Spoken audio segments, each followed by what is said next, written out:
3, 2.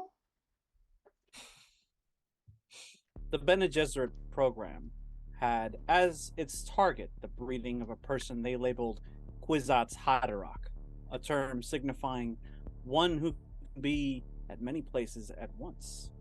In simpler terms, what they sought was a human with mental powers, permitting him to understand and use higher order dimensions. They were breeding for a super mentat, a human computer with some of the prescient abilities found in guild navigators. Now, attend these facts carefully. Appendix 3, report on Bene Gesserit motives and purposes. Welcome back to Dune Saga, everyone. This is Season 3 of our Dune campaign here on the Stolen Fires channel. I'm Eric at Modern Recluse Online, your games master for this epic multi-arc adventure series, which continues tonight with our 5th storyline, Leviathan. As a content warning, this program features adult situations and language and may not be suitable for all ages, so listener discretion is advised. A very warm welcome and salutation to new and old viewers alike to the Stolen Fires channel here on Twitch, where there's always a Let's Play or an awesome RPG live play to look forward to. Special music attributions for tonight go out to Pixabay and Fraction, aka Kevin MacLeod, for Midnight Tale, to Repulsive Sound, The Whole Other, Tabletop Audio, and Blear Moon for the use of their excellent music. You can find more sounds and awesome tunes over at audio.org, secretpress.bandcamp.com, music.youtube.com, pixabay.com/music, and SoundCloud. Many thanks to Modifius Entertainment for making awesome games for us to play. We want to thank Roll20 for the use of their virtual tabletop platform, perfect for hosting games like Dune Adventures in the Imperium. And as always, we want to give a big warm thanks to our viewers and fans for tuning in. Our house entourage is here and ready to engage in the deadliest of intrigues. Agents of the Imperium, remind our audience who you are, where they can find you online, and who you will be playing this evening. Beginning with Leo. Hello, my name is Leo. You can find me at Leo of the Black on here on Twitch. And today I will be playing for you General Archibald Librius. So I need spice. That's what General Archibald needs. Excellent. Ambrose. Hey everybody, I'm Ambrose, and tonight we're gonna die. My pronouns are he or they. You can find me all over the internet as AmChangeling and on Etsy at Thornkind. Tonight I shall be playing Zoshir Tamer, who's gonna help with Erazia and try not to die. Excellent. Devin. Hello and hello all. My name is Devin. You can find me online at Sort of Sullied, and tonight I am playing the benevolent Mother Norma. Benevolent. That is a word. Aaron. Hello everyone, I am Aaron. My pronouns are anything except he, him. Tonight I will be playing Eloise Cheshire, whose pronouns are she, her. Excellent. And last but not least, of course, Rachel. Hello, my name is Rachel, and I will be playing Daphne, who may or may not have a panic attack depending on what she finds out and how she finds out. Yeah, that's legitimate. Excellent. Now for a very short recap of the previous session, if you would be so kind as to do so, Ambrose. Gladly. In the wee morning hours following the house meeting, Norma makes her rounds, checking her contacts. She finds coded dots from Lady Fenring on her way to take stewardship of Caladan. Norma's being reassigned to test a prospect with House Atreides, and Gaius Helen Moheim comes here to test Mossum. To avoid bias, of course.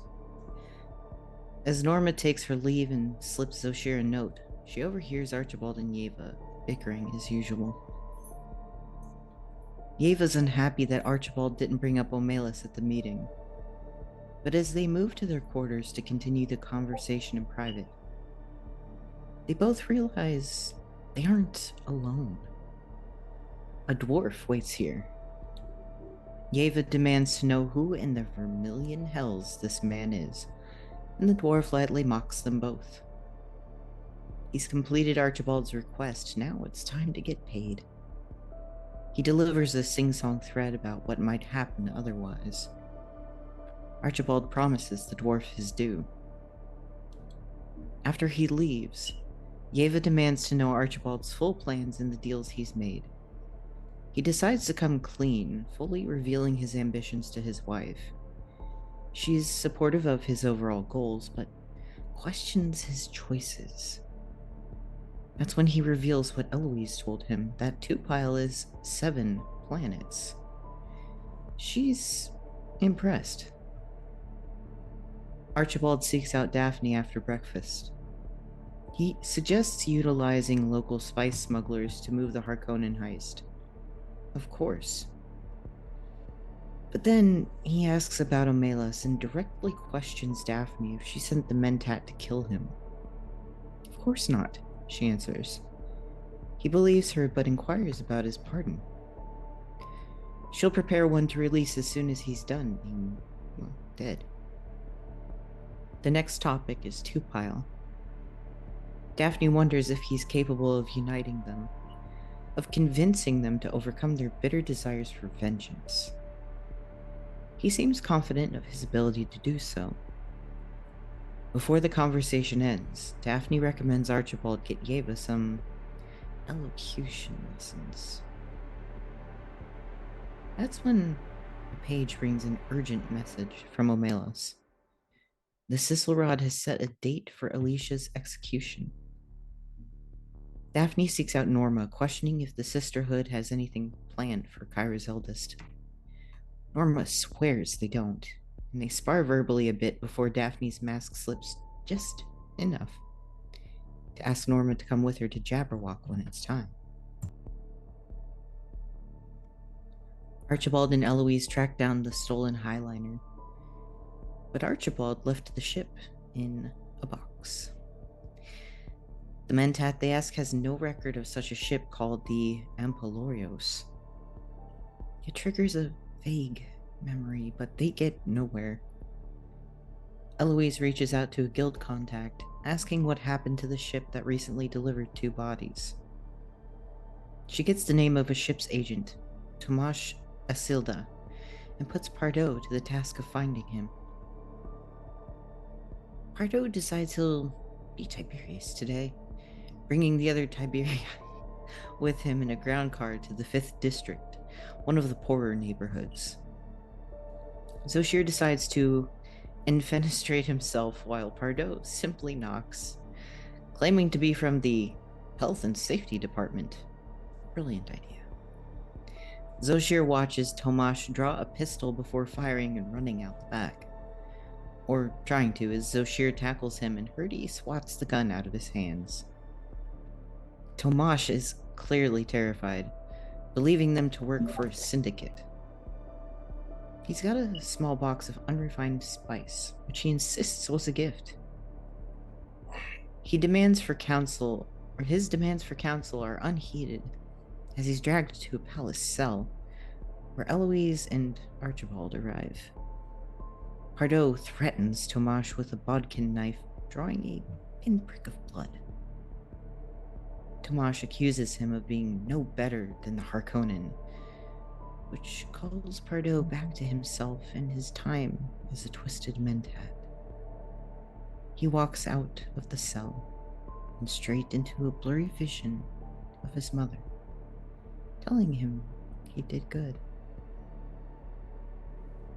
Archibald takes over the questioning, and between him and Eloise, they get him to reveal he was paid to remove records of the Ampelorios by a man with an eye patch and funny hair.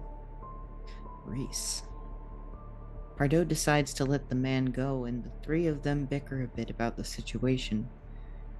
By now, Eloise surmises the ghost ship may be on its way to one of the 7 planets of Tupile. They can head there themselves once they get enough spice to bribe a navigator with. Meanwhile, Daphne and Norma take Zoshir and Mossam to see Kyra. Norma sees Daphne uncommonly quiet and invites her to speak. The Duchess's heart is divided. She doesn't want to lose her sister, but also wants her mother's murderer brought to justice. And she dreads telling Kyra. Norma does her best to comfort her as they land and are made welcome at the siege. Daphne gets the unpleasant news out of the way. Kyra can't go herself, so Daphne offers to return here afterward. Over their meal, Mossum begs again to return to the isolated cabin where he lived alone with Kyra. But Kyra breaks his illusions that they were free.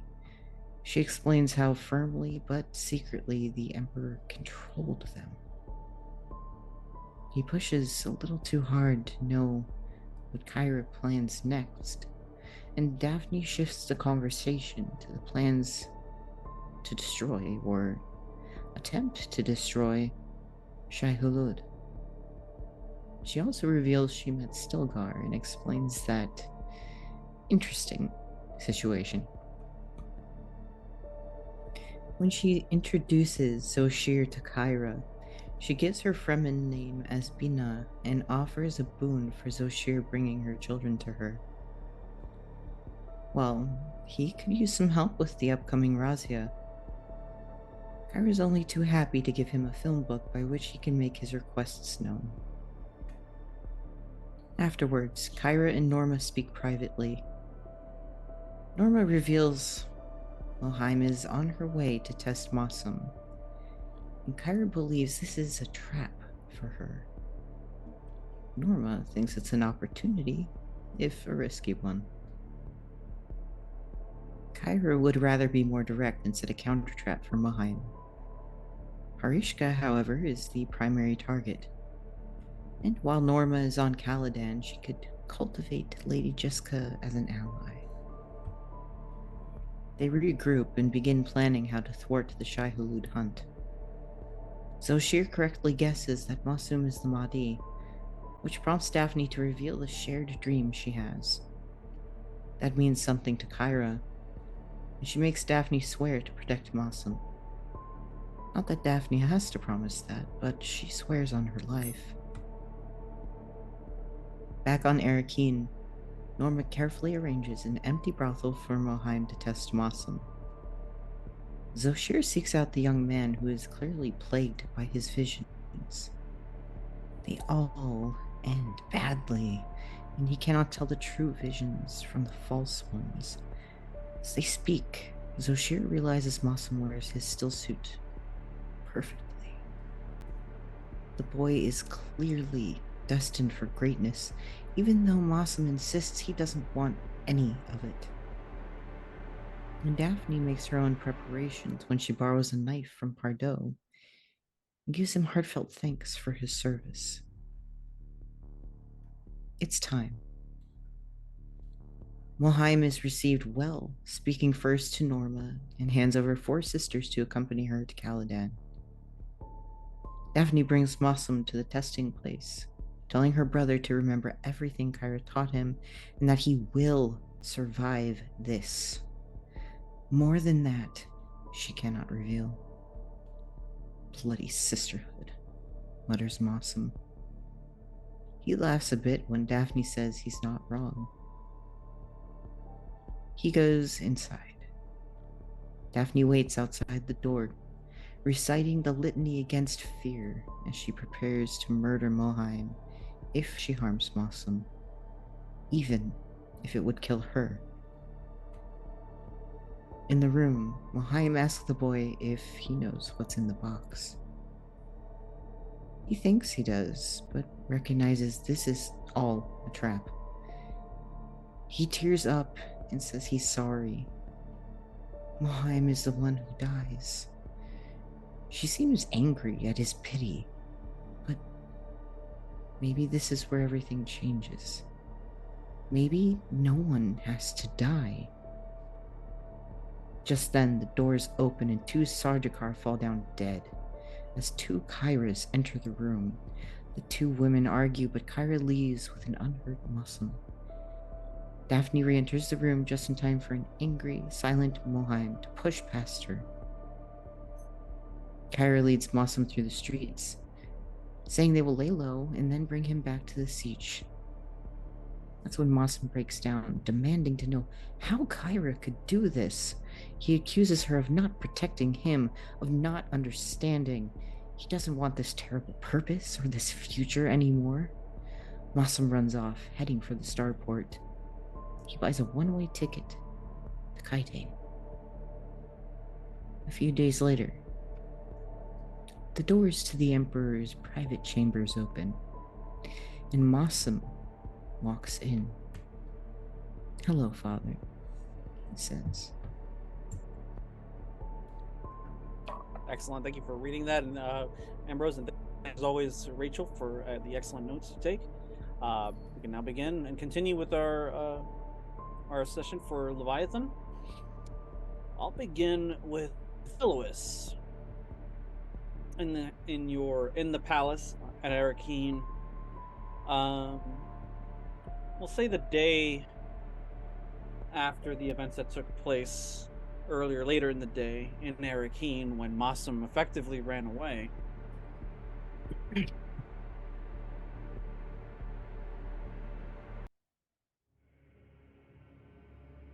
You're gathering your things together in the morning. There's undoubtedly an air of trouble around Amira.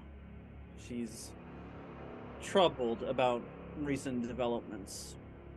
She doesn't have to say it, you already know. You've been together so long and you can speak your own language, just with a glance or with a silent interaction. Something's definitely bothering her, and she isn't shy about sharing it with you.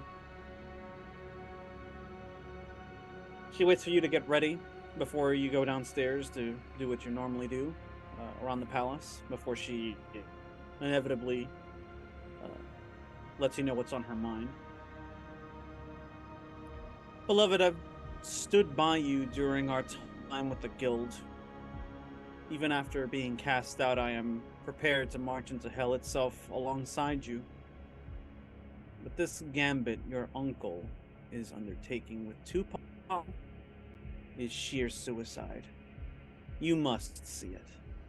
If meeting with these forgotten children goes wrong, we could end up stranded on Tupile or dead. Please tell me you're not entertaining this foolish plan of his.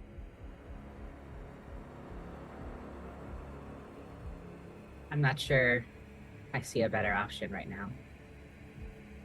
There's always an option. The guild chose to release us from their umbrella. We're still alive, we're still here, and we belong to this house. There's always a choice, isn't there? True. What do we stand to gain? Are we doing this for him and House Librius, or is this something that you honestly want to pursue for yourself, for us?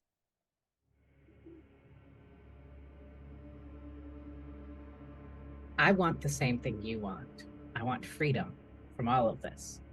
And if helping my uncle raise a 7 planets worth of army will help us destroy the Imperium and the guild. You know, she doesn't have an instant reply to that. You can tell, despite everything that you're saying makes sense to her and it sinks in immediately, the absence of an immediate response tells you that although she understands everything that you're saying, she is hesitant because this is Imperium. This is the only thing you both have known, is the Imperium as it is, as it has been for tens of thousands of years. So to conceive of anything other than this system, this series of systems is inconceivable for anybody, especially somebody like her who's born into servitude of the guild, for example.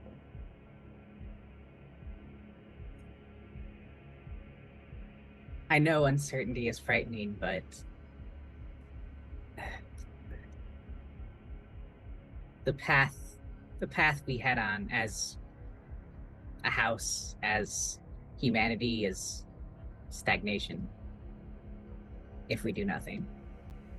But that's a binary choice, isn't it? I suppose. You, of all people, should know that there's no such thing as one choice or two choices. There's a myriad of choices.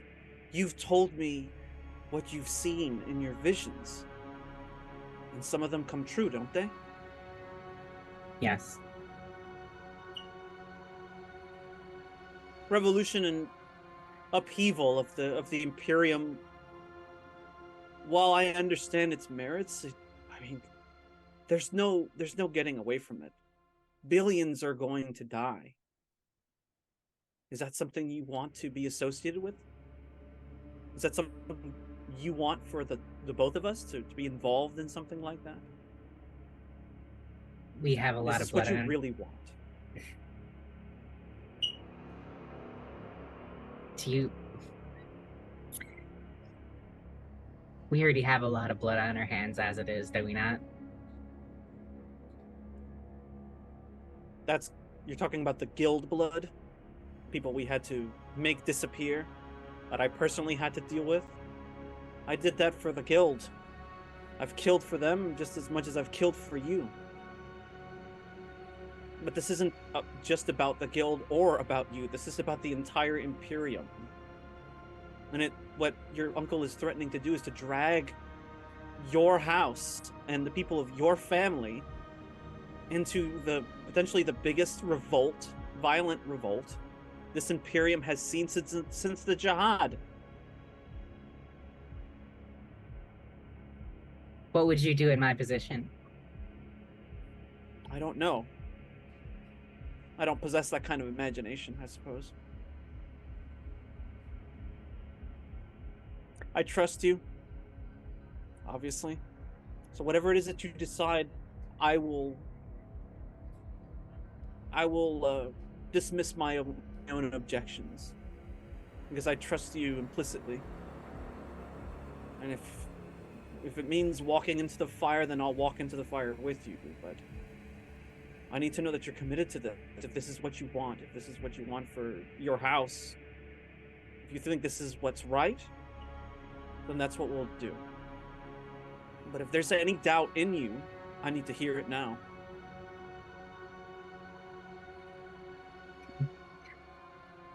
Because of who I am and because of my gift, I'm always full of doubts.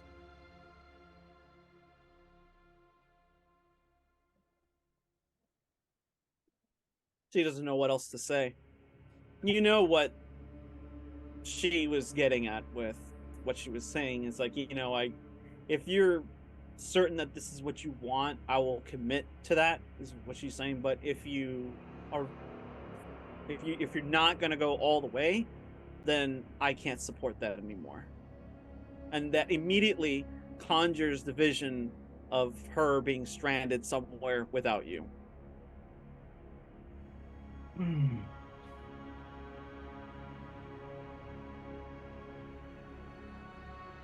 Let me think on it before we do anything. Of course. It's a big decision. We should all be meeting downstairs. No doubt they're expecting us by now. Yes. After you, my love. She goes to the door. Is there anything that you do before you head down to the usual routine?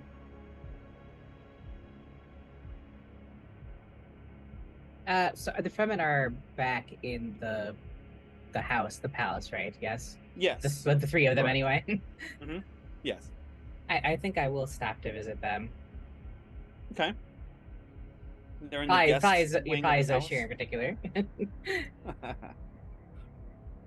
Yeah, you make your way over, and they're usually up way earlier than anyone else in the palace, so they're likely awake at this hour. Great.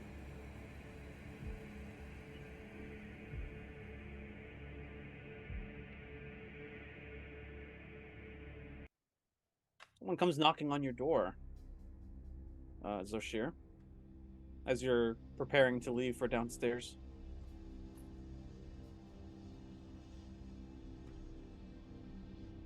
I'm not used to seeing anyone awake just yet.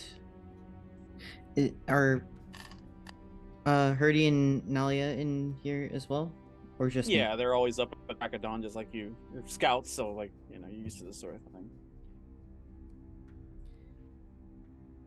Well, I know we're not asleep, so Actually, I take that back because the majority of the time, Fremen mostly move at night. So this whole routine is very different for you. You're probably still just trying to like get used to this weird sleep cycle these Outfrain are used to. snoring, drooling. Herdy. No, wait, I've got it. Herdy's like that one scene in Frozen with the little sister with the hair and the drooling and the snoring in the arms akimbo. Accurate. I will open the door. Ah. Greetings, O'Shea. Good morning.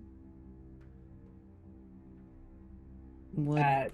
She'll kind of like peek past you and see. I've awoken you all. Apologies. We're The used three. to. Sorry. Is it 3 a.m.? No, I was gonna say the three Fremen are sharing a large room in the guests wing. So it's her just like, oh my eyes! It's like the windows tinting is starting to wear off as the sun's starting to come out, and it's like, oh, these Outbrain are insane. Yes, you'd think they'd want to preserve energy and relish the coolness of the night, but no. Here they are, suffering in the daytime. I guess I underestimated them a little bit.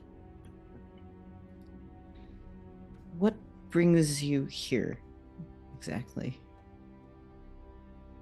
There's something of a transaction I was hoped to engage with you and your siege, or perhaps another siege if you're comfortable enough recommending them. As a guild member, I have a certain need for an amount of spice that is not readily available to me. I was hoping to set something up with the Fremen. I have detailed information about the inner workings of the guild. I'm more than happy to sell. Oh. That's surprising. Why? I'm no longer affiliated with them. That's a good point. I guess I've never met someone who's recently left the guild. I would gladly discuss something with my siege if you would like me to. Excellent. That would be most appreciative. Was there anything else that you... No, I don't believe so. If you'll be joining us for our morning sit down, if you will, I'll see you there. I shall. What, That's Herdy, sorry, she's a little upset at the sunlight. Sorry, I got myself on that one.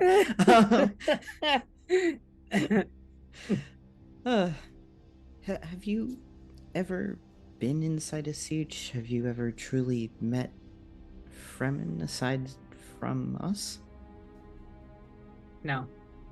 Well, I was inside the siege where all the fighting went, but not in a formal fashion. I've never met with any Fremen inside their siege, no. I wonder if knowing the people that the Harkonnen have been relentlessly abusing and murdering, I wonder if that would possibly sway you to give up the more delicate secrets of the guild. Perhaps. My love here, Amira, has had some dealings with your people, as I'm sure you're aware.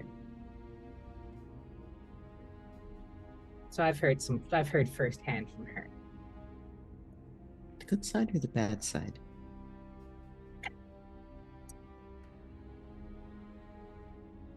Herdy's like, ooh, tell us the bad side.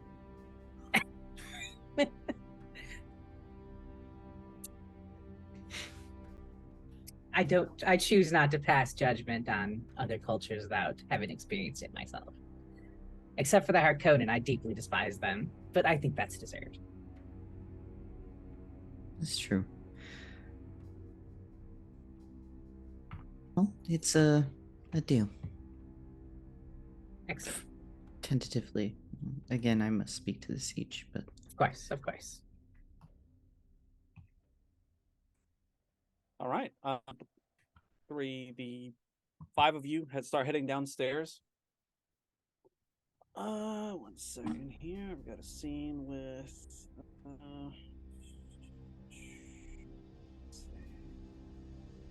Yes.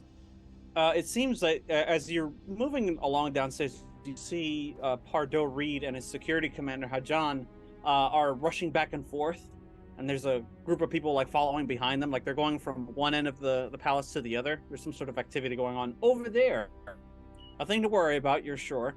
As you continue going downstairs, however, you see Archibald and Yeva leaving their quarters for the morning meal. Yeva, talk to you in private before heading out the door, Archibald. After what we've been through, she says as she's buttoning herself up, I'm thinking it's time for me to return home. Just for the sake of our child, but to show the people that our house is not weak. We need to show them what Librius justice looks like. Omelas, she says as she's looking at herself in the mirror, he should be a suitable candidate to make an example of those who conspire against us. Then we drive it home by attending the Duchess's sister's execution. Show them that what did we do to traitors on Jabberwock. Will you be attending that, dear? Of course. Of course I will. Good. I believe we have a few weeks, so we won't be no need to fear for being late, I suppose. Now let's get this nicety nonsense out of the way and say hello and smile through our teeth through your precious Duchess. Yeah, go ahead.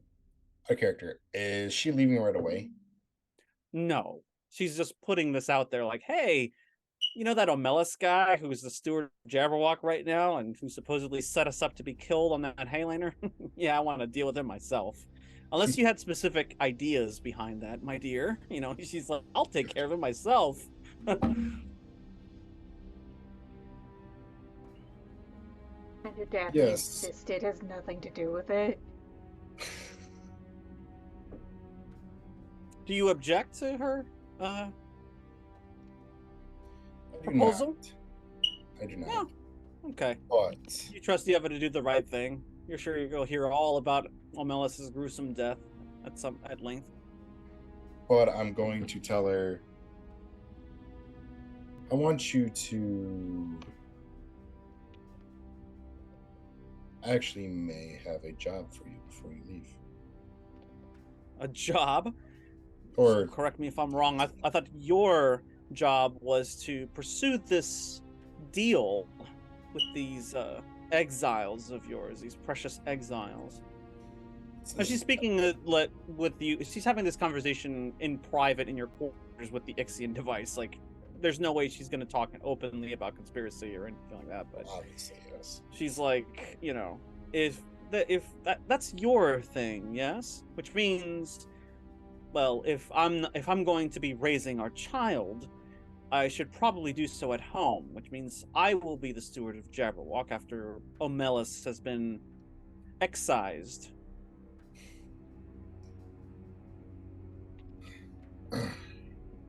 Okay. Yes, I do agree that you should go home. I'm glad we're in agreement for once. Don't kill Omelas.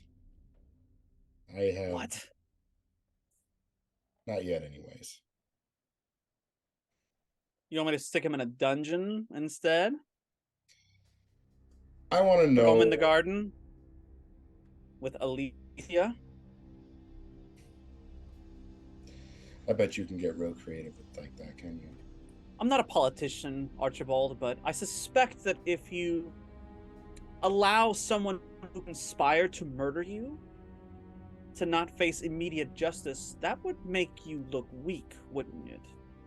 And you're correct. And right now, it's Daphne is the one who's currently viewed that way, on Jabberwock at least. And I agree, something should be done about it. But something tells me there's more to this than meets the eye. I don't. More conspirators? Oh, I see. I do. You want to catch bigger fish with the little mentat. Oh, yes. Very much so. I suppose you have a plan for that as well. Hopefully it'll work. Yeah, I do. Hopefully. Well then. But like I said, don't kill him. And do something about it. They need to be able to talk by the end. I'll make sure to mention my travel details with Marshal Reed, and I'm sure they'll be able to facilitate this in the coming weeks. Yeah. Week. She corrects herself. I don't want to be on this smoldering sand hole another week longer. I agree. All right, And well, I do have a I suppose inkling. we'll be off. I'll put on my pleasant face today, she says. And practices it in the mirror before she heads out with you. And Yeva, I have one question. Hmm. Do you think he actually did it?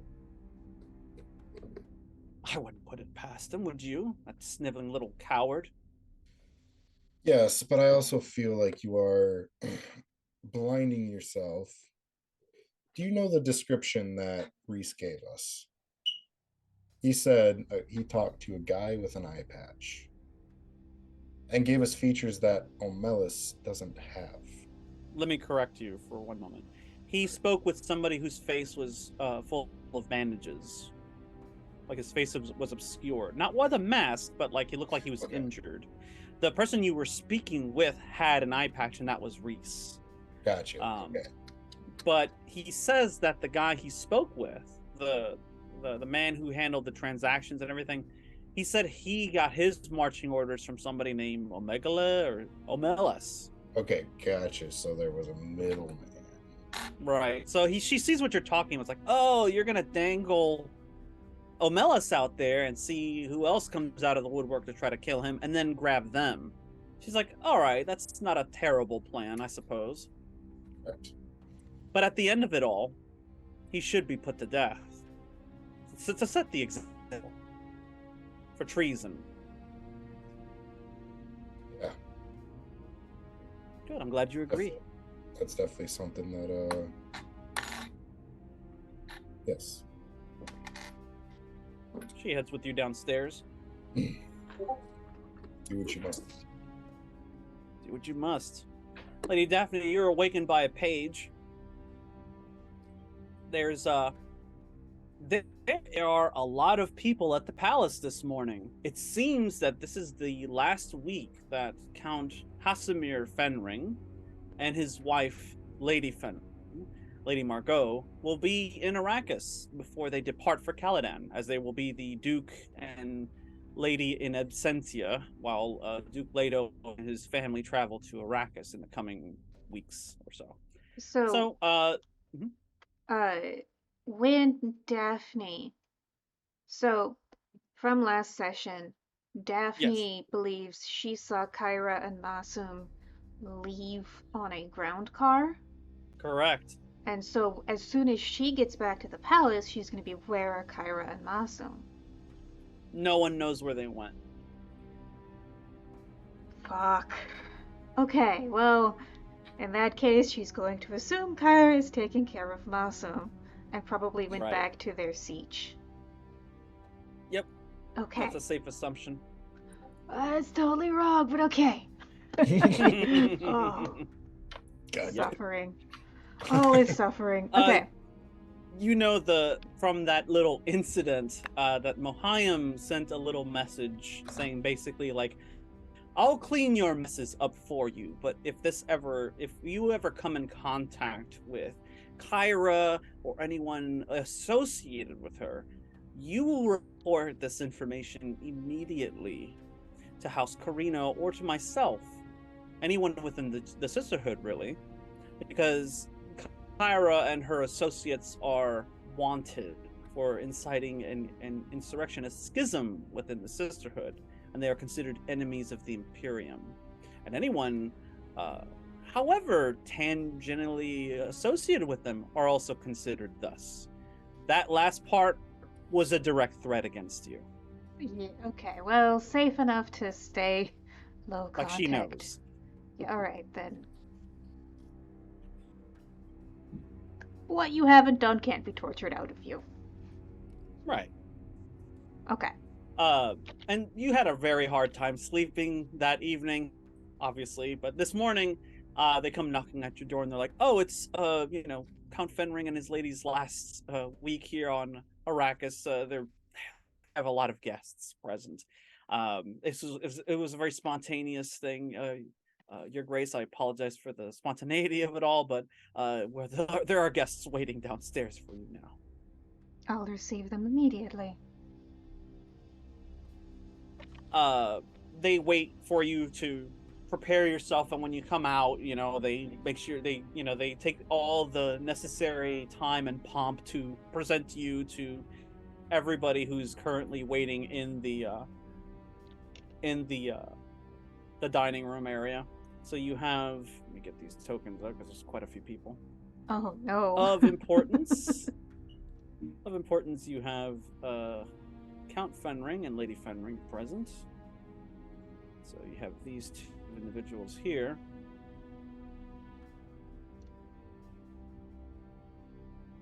And of course, the Fremen have decided to join the party as guests. Norma's on her way out. Pardo Reed is very busy right now. Lady Daphne, of course, is present. And Archibald and Yeva, of course, are invited. And Mawson is no longer here. The doctor is MIA at the moment. He's very busy looking through bodies currently. And Belanda's wherever Norma is, quickly, so that accounts for them. You also see some other noblemen that are here, including your friend Varys, the very handsome Varys, who's currently here. And he immediately, upon seeing you enter through the door, he stands up and bows very courteously, very deeply. It's good to see Your you. Grace, of course, it's good to see you, he says. Please, we were just talking to Count Fenring about his last week here with his beloved. You see, Count Fenring is a squirrely, beady-eyed little man who, despite his appearance, has a very sinister sort of undertone to him. He buzzes and makes noises when he talks. He almost sounds like an old generator that's fizzing out little by little. There's hms and ahs, in every moment of conversation with him. It's almost annoying to be around. Like, if you're within his proximity, you'll probably end up with a headache by the time you're finished talking to him. It's like that. Yeah, but he's the Emperor's best friend, so we all put up with it. Your Grace. Welcome. I believe you've met my wife, he says, the Countess. I have been Lady that Margot, lucky. of course, nods. Says, yes, I believe we met in the observatory, along with Lord Varys. He nods, smiles. It's going to be a long trip to Caladan, as I understand it. Some of you were recently there, is that not correct? Lord Archibald, Earl Archibald, I believe. Correct? That's right. Tell us, what can you tell us about the Atreides and their family? Well, they definitely treat their friends well. So it is true what they say, or at least what the rumors say about them, anyway. Very nice people. Is this simply an exterior, or is it perhaps something else? One thing I can say for sure is that they're nice. But I could tell that they're no fools. They indeed are not fools, for they are to inherit the fief here on Arrakis as per the Emperor's orders. They are quite adept at political maneuvering. The Duke's propaganda corps are quite effective on Caladan, and I see their work in all over the place here in Arrakeen and even in Carthage as well. So tell me, what do you think? Why do you think that the Atreides is... Why do you think they're switching out the Atreides and the Harkonnens? That just makes no sense to me.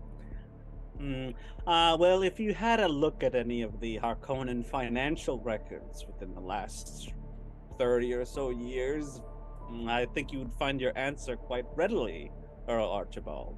So the Harkonnens aren't doing well here, aren't they? That is what is being said. Oh. But it just bothers. See, I have this inkling, this weird nudge, because I know, if I didn't say so myself, that the Emperor aren't very fond of the Atreides. So why would they give the Harkonnens, or the Atreides, why would they give Arrakis to the Atreides when the Harkonnens and House Carino are basically allies?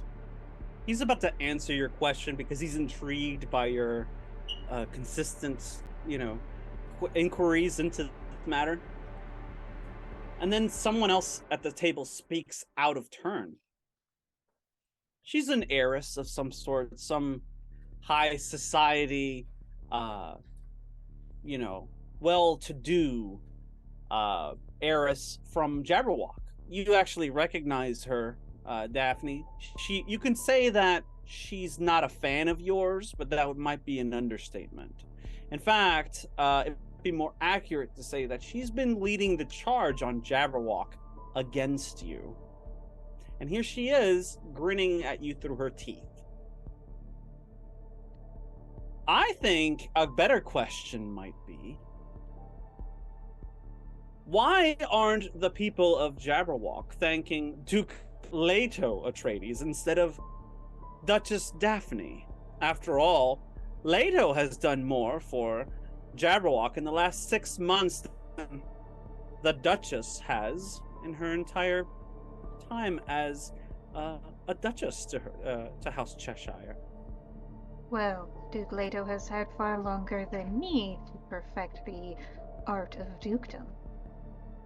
Oh, and how much longer do you think your people can hold out until you perfect your craft, your grace?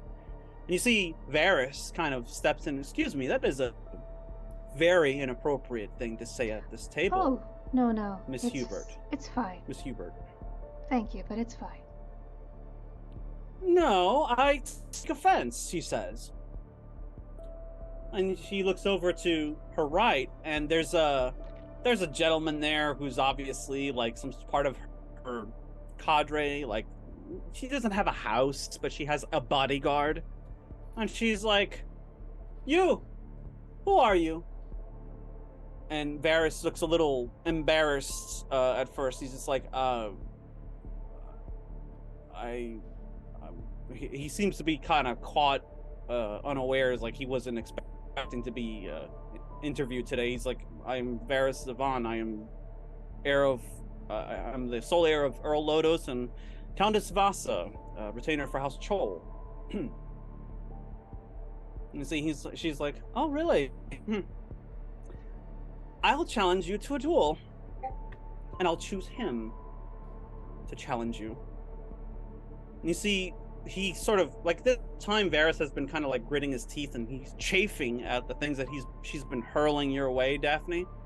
But now he's just got like these dagger Like before, he's been very soft before, and now you see him get like stone cold, hard mode, just like looking at this guy and who's supposed to be like her champion. And duels are actually kind of common in the Imperium. They don't always end in death most of the time. It's just a first blood, and it's usually for honor or to save face. So she seems very, taken aback, but your hyper awareness lets you know that these things that she's saying have been practiced. She was saving them for this exact moment. You're actually wondering who put her up to it. Give me a discipline observation roll, please. Okay. And so, to clarify, it was Varys who turned stone cold when she challenged him. Sorry, say again. Who was the one who turned stone cold? Varys. Okay, I just wanted to... When she issued the challenge to you and, to fight her bodyguard, he just kind of like narrowed his eyes at her. One success. Oh, one success and a 20. Oh. A complication. Did you want to spend any determination, or you have one momentum if you want to spend it? You need at least, I want to say 2. I will spend momentum for another dice. Okay. Go ahead and roll it.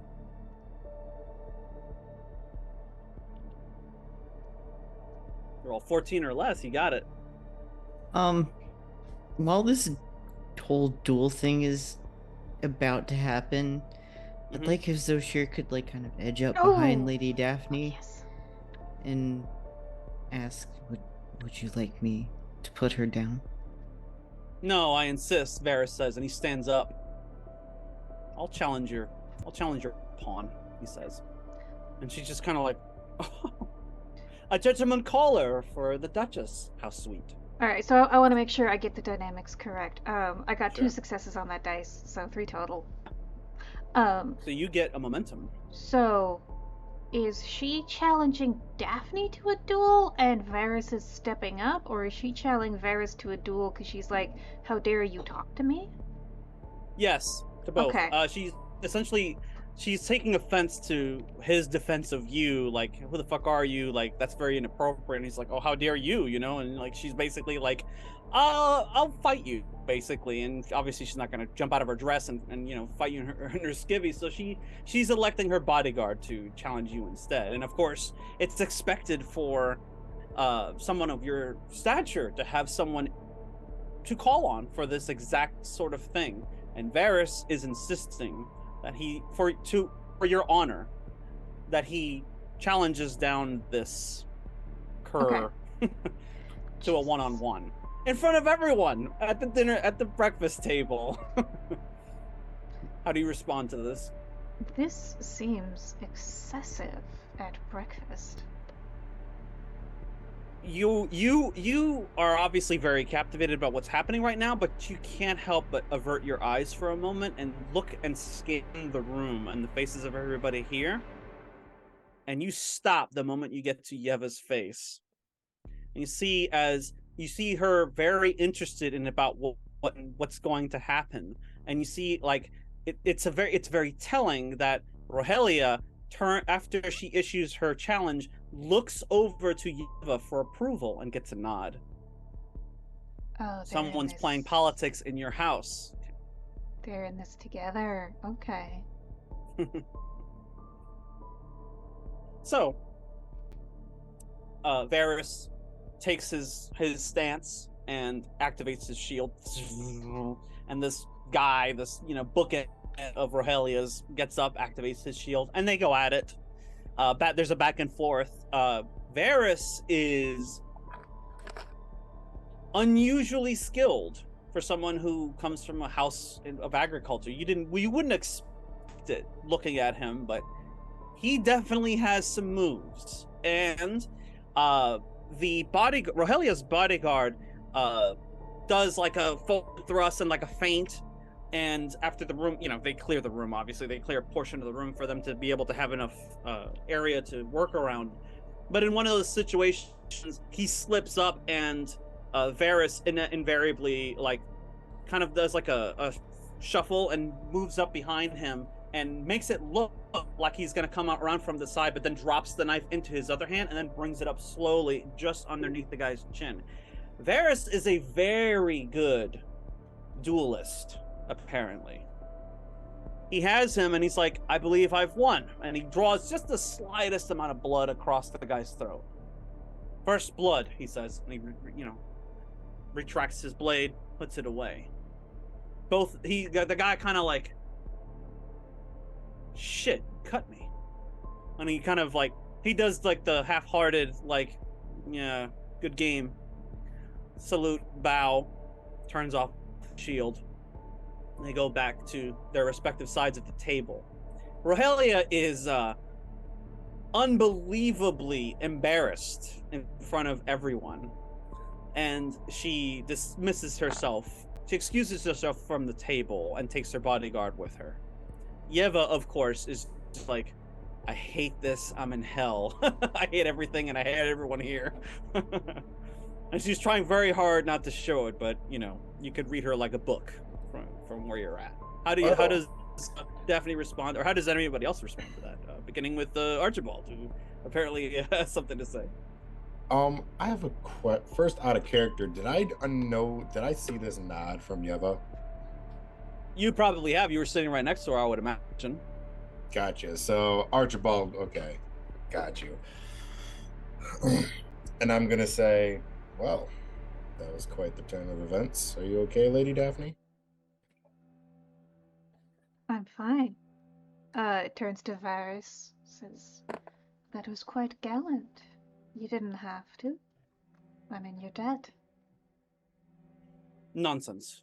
Anybody with any ounce of honor would have done the same. I must admit, I did look into you and your house, Lady Daphne, before coming here. And I understand that you used to have a swordmaster who was always at your side, who defended you and was grievously injured. Knowing this, I could not let something like that stand. This is your house, obviously, and no one should speak to their hosts in such a way. It was dishonorable, and I am sorry that you had to experience it. You fight very, very well. I dabble, she says. Where does a member of an agricultural house learn to fight like that? No, I'd like to show you sometime. He's like, at some point, I think you may find that if you travel to our home world, and let me just see if I can find the name of the world in my notes.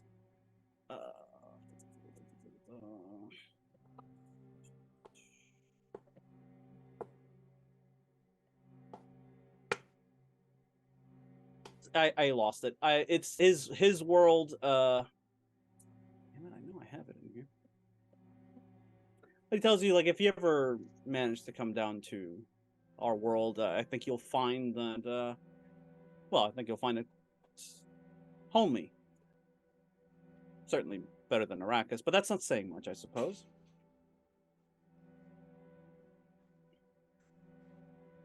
Perhaps I can show you, if you don't mind, of course. I'd appreciate that if I ever find the time to leave Arrakis. Oh, no, I mean, right now I can show you. Oh. I always bring a piece of home with me. May I? And he motions to the adjacent chamber next to the dining room, which would be the office. There's a little office right next door. Count Fenring, of course, and Lady Fenring are both sort of quietly amused that everything that just took place. Like, that was quite exhilarating. Well, I was just about done here anyway.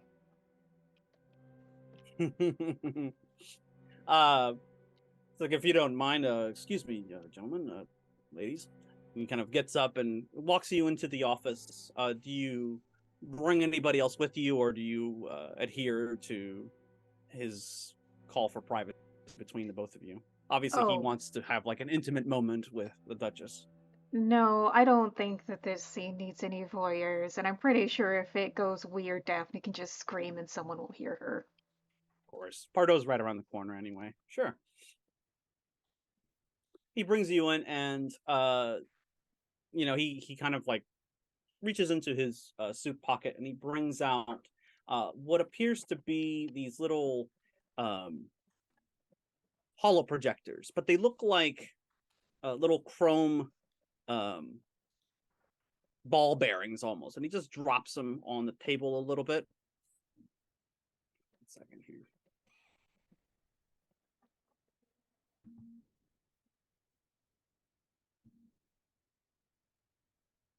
And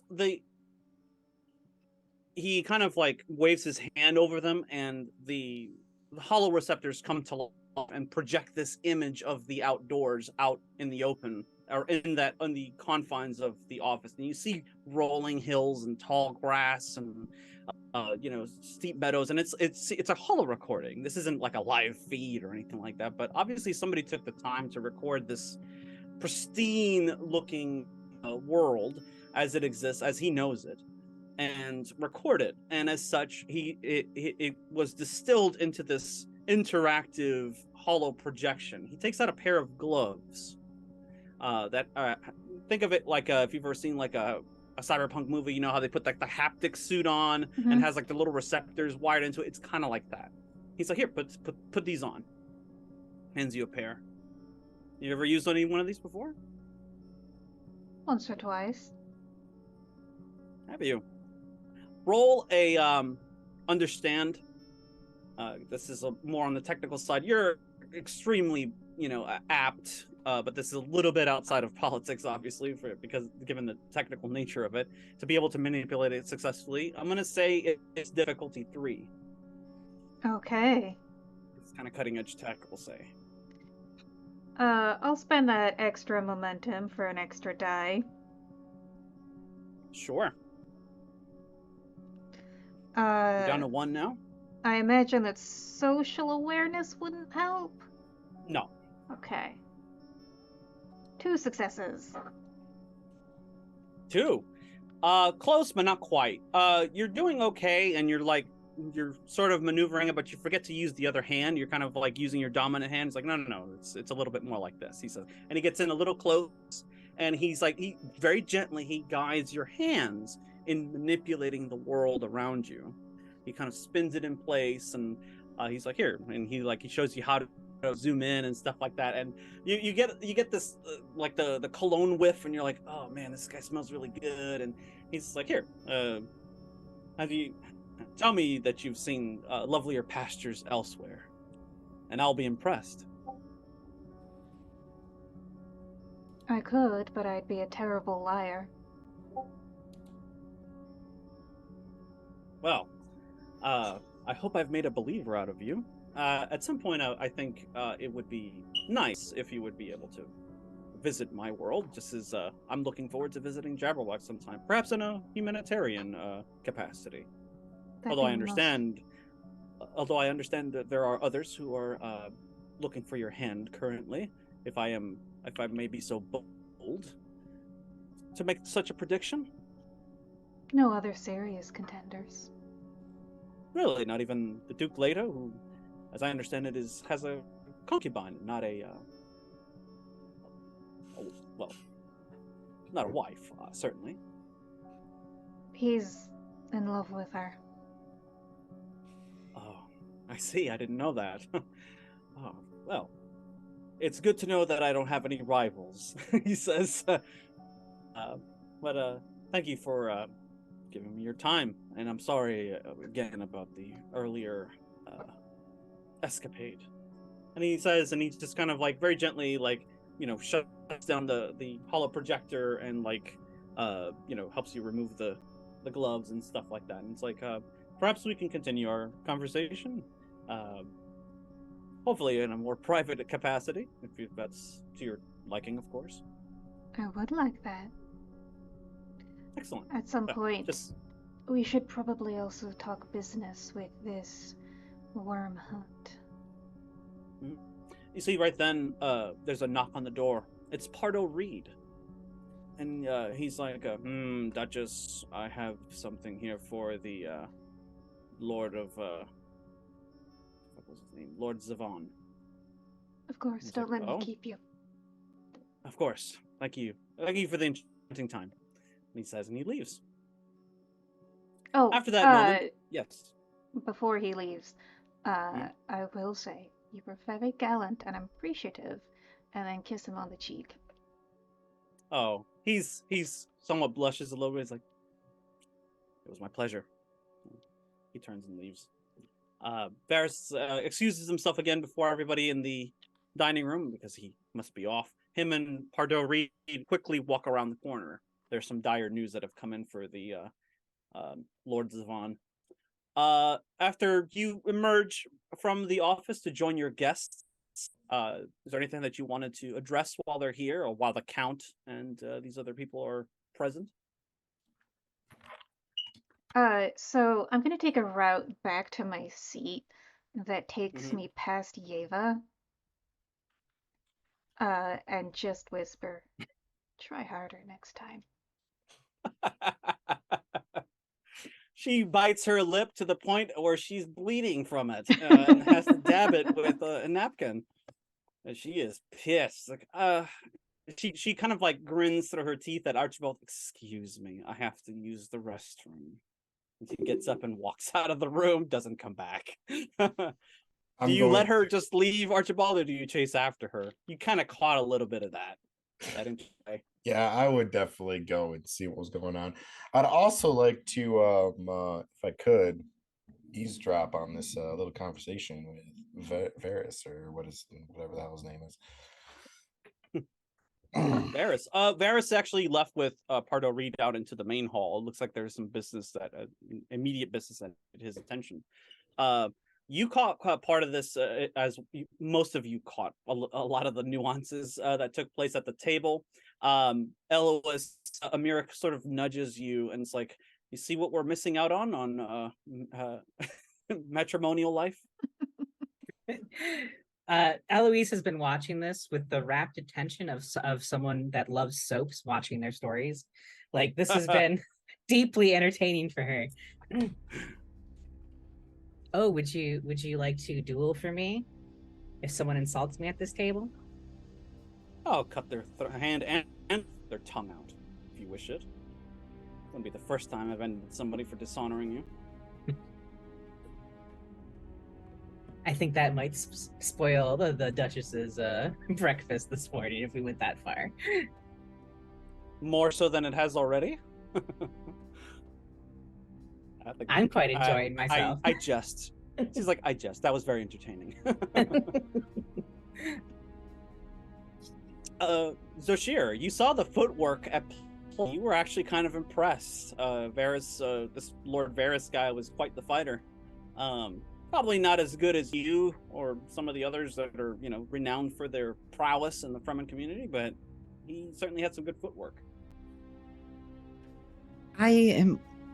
Zoshir is also confused. Why not just kill him? Like, he dishonored this siege quotation marks, and he should have been dead. Why did this guy let him live? So very confused, and just like, I'm sure he probably like edged over to someone who was near him and like, "Hey, why is he not dead?" Yeah. Don't understand these house politics. But he's curious about this guy now. Yeah, he certainly seems to be a contender for Lady Daphne's hand. It's very obvious to everybody at the table. Like, you'd have to be blind not to see it. Yeah, so Yeva leaves and Pardo comes back in and he's like, "Your Grace, there are some security concerns I need to discuss with you." All right, let's go. He brings you into the room of your choice, as Count Fenring and his lady, after everything that's happened, sort of like, politely excuse themselves. This has been a very entertaining morning breakfast here at the palace, but we're going to have to start getting ready to leave for our journey to Caladan. And Lady Margot kind of follows this up. Thank you so much for entertaining us and for hosting us in this lovely place. I know you typically saw yourselves as hosts, hostees to us since we've been here longer, but truly you made us feel welcome in this place, and we appreciate it. And as they're like sort of excusing themselves and seeing themselves out, Fenring just kind of nods and moves along, but Margot brings you in with a very sort of subtle embrace. Not like I'm gonna give you a hug or anything like that, but like she just kind of touches your arm and slips a little thing. It's her napkin. She forgot her napkin and she just left it on your arm. Oh, did Dots? And then she walks away. You know it. Second. My brain went, contact poison? Oh god. I mean, we should have been worried when she put on the gloves, but never mind. I mean, Prana Bindu means you never have to worry about poison. Yeah, This is true.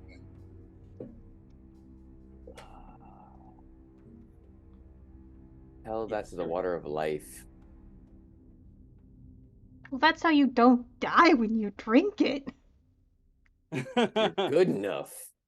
Oh, I need to get some of that for Yeva. That's probably pretty. Can't be worse than Malort. Let's go. Let's do this. You read the message with your fingertips, and your perception instantly tells you what she's saying in her message. Mossam is safe on Kaitine, I assure you. You have friends in the Emperor's court, within House Corino itself. Gaius Helen Mohiam is not one of them.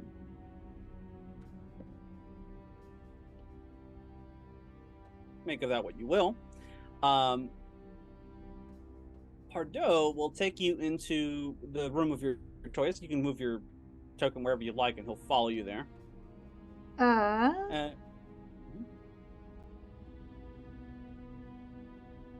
You can take anybody you want, of course. Yeah, I will take him into the conservatory, because that seems like a popular place to do meetings. Sure. Conservatory? I will not take anyone with me. Okay. Hiding stuff. Interesting choices. I mean, I trust Pardo. I was hoping Keith would be here by now, but yeah, it looks like he can't make it. Unfortunately. But here's what Security Captain Jaromir Hajan has reported to Pardo and what he is now reporting to you. Okay, after consulting with the Harkonnen Constabulary in Arakeen, security forces have secured the palace and the different sectors of the city. House Cheshire has eyes and ears on the ground and now need to extend the apparatus to Carthage. There are still criminal elements within the city that we are still trying to decipher more information about, but we are making progress. We detected some unusual activity around the shield wall during flybys recently. We suspect someone is trying to establish communications with somebody either within the city or within the palace itself. It's unclear as to who or where at this time. We are actively working on it right now. He's like, there's been a spice mining crew that reported an ornithopter crash within the Imperial Basin somewhere between Arakeen and Carthage. And he gives you like a string of coordinates that mean nothing to you. He's like, security forces have identified the victim as one Nuri Randama of House Chol and her retinue from Carthage. Signs point to possible sabotage not dissimilar to the type that killed Federico and Beatrice Cheshire on Jabberwock.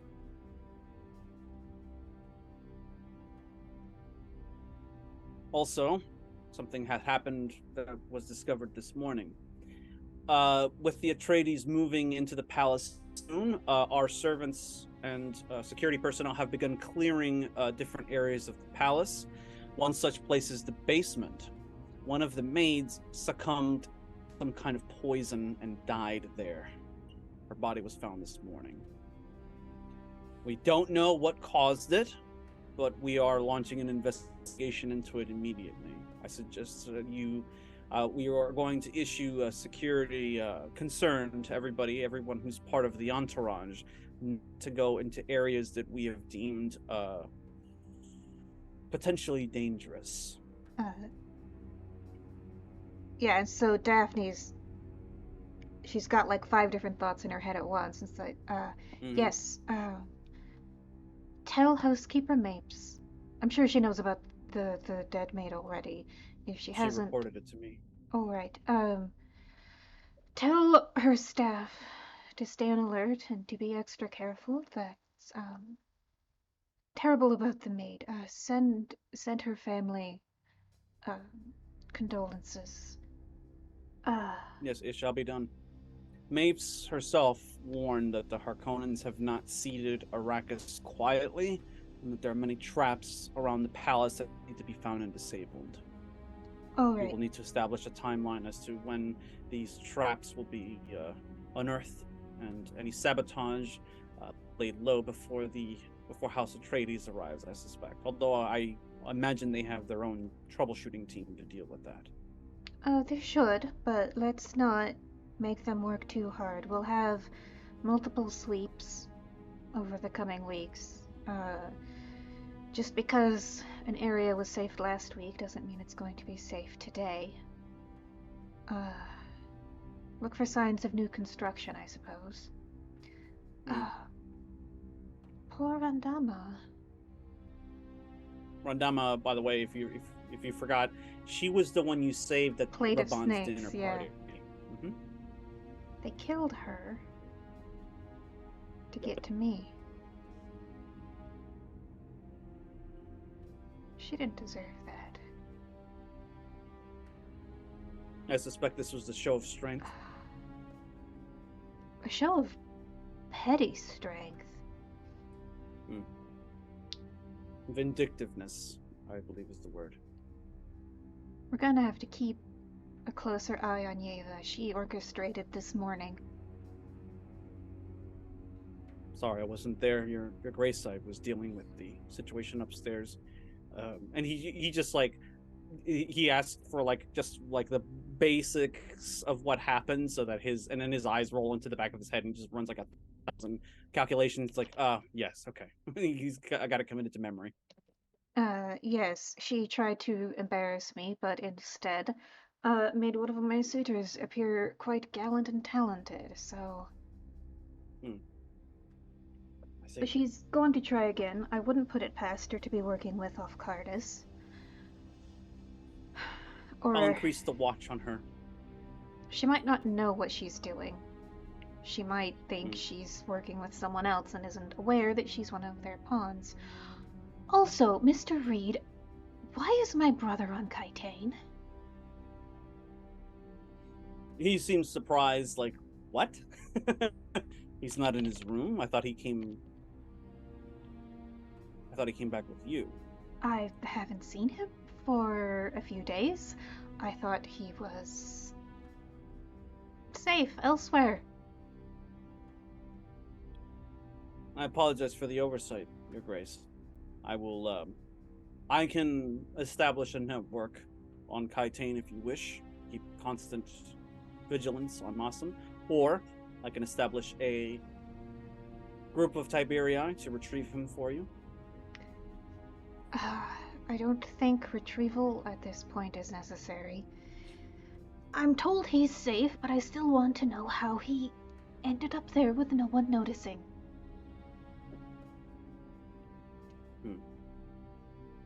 He seems kind of stumped.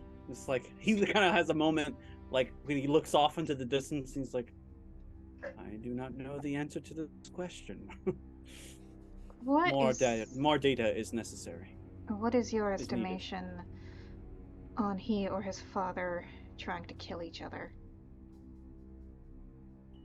It would be highly unlikely that the Emperor wanted for his own son, especially considering that this son he has kept secret for over a decade, and is his path to power, or legacy, as Shaddam would say it. I don't think any test made by Mohayim or anyone else would have resulted in the death of Masum, because that would have incurred the wrath of the Emperor, and not even the Bene Gesserit is safe from that. Fair. Alright. Well, it's a good thing you have 3 Tiberii, because we're going to have to secure the palace. We're going to have to keep an eye on Yeva. And I'd also like to coordinate something back on Jabberwock, something to calm an angry population. That has already been done. I've already contacted Omelis, and I've instructed him to begin work on trying to pacify the current temperature of the populace in Calais City. Alright, we're probably going to have to keep that up. As long as Yeva... Damn. She's going to keep after me no matter what Yeva does. We're gonna have to keep an eye on her as well. Oh, your knife. I didn't have to use it. I'm glad that you did not. As It am I. takes the bodkin back. Okay. If that's all that you needed from him, he'll dismiss himself and let himself out and get out of your way so you can enjoy the rest of your morning breakfast. Thank you for all your good work. Of course. Okay. Second here. Okay.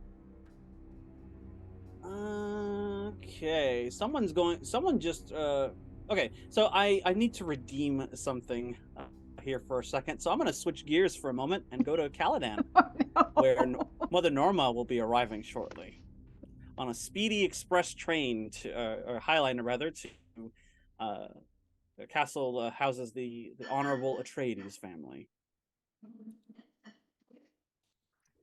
Very well then, Norma, you have arrived with the entourage that was given to you by the Emperor's truthsayer, Mohayim.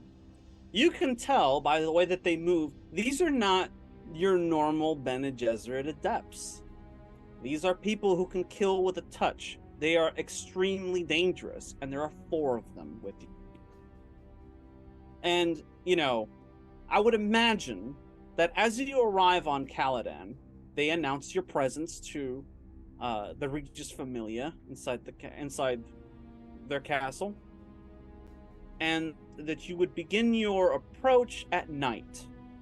While it's raining and gloomy, you descend from the craft, the Bene Gesserit shuttle that comes down from Hayliner, and in the rain you walk with your full Abba veils, and you proceed into the courtyard of the castle proper, which is the palm lock for which is opened by none other than Jessica Atreides, the Lady Jessica. She has a frock, black hood over her head. She welcomes you inside with a look, and with her hand language, she says, "I wasn't expecting you. I was expecting your superior." Your mother, you mean? She seems a little aghast at that, and she turns away and keeps walking, doesn't respond.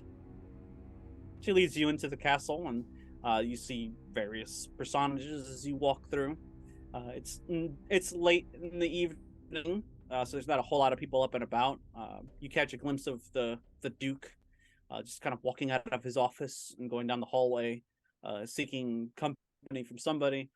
She leads you and the rest of the Bene Gesserits down the hallway and around the corner into what seems to be like a foyer. A waiting room where you can sit and comfortably. There are books, and there's a fireplace, and there's some hollow recordings playing endlessly on a loop on a table nearby of the planet, mostly water. She's like, "Is there anything I can get for you, Reverend Mother?" Where are we doing? Where have you scheduled this lovely event? we are to take place in. She looks down in deference and says, I have prepared a place within the castle. If you wish to use it, it is an office, similar to this. It should be fine for what the Sisterhood has bade you to do. And who here knows? Excuse me? Who here knows? The father knows. My son knows. And the doctor. Ah, Yue. Bring him. I'm sorry? You wish to see him before you see my son? He and I have an arrangement. I wish to inform him. Is this about his wife? Yes. You know what? He is unneeded. Tell him for me. She shall return. His wife is alive? Alive or not, we're bringing her back into the fold. I understand. We're bringing his love to him. Where would you like to conduct the test, Reverend Mother? Where you have provided shall be sufficient. I secure that wing for you. I can do it personally. Your guests can wait here. No, I don't want prying eyes. This is not my intention. Is not to pry, Reverend Mother. It is simply to provide support to my son. A son whom you care for, a son whom you love? Yes. Love more than even the Sisterhood? I serve the Sisterhood in all that I do, but I love my son above all else.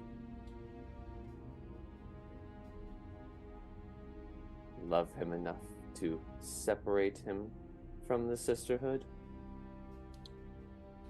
He was never with the Sisterhood to be separated, Reverend Mother. He was with you. That's enough for...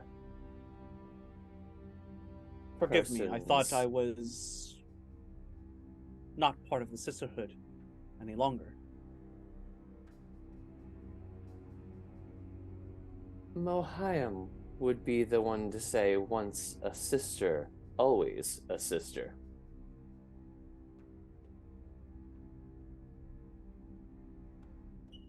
I suppose I would be the one to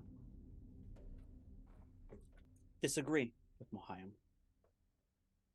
Interesting.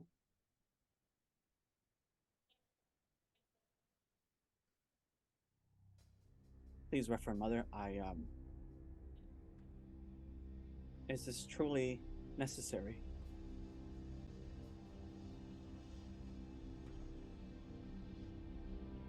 It is necessary for the Sisterhood, for their golden path. I understand. He has been trained in our way. He's been prepared. He's been taught the voice. Interesting.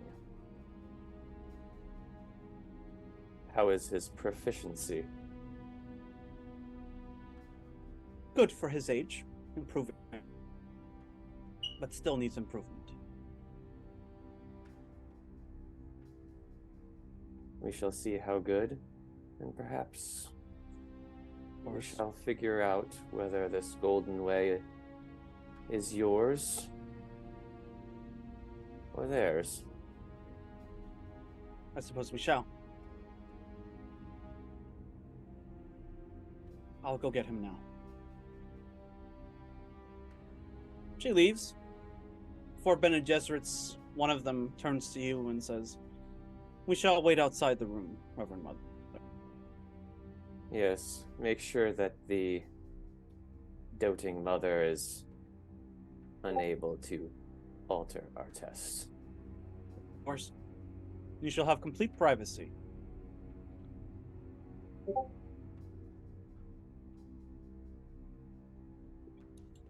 They escort you out, and they bring you to the room inside the castle that Jessica has prepared for you. It's comfortable enough.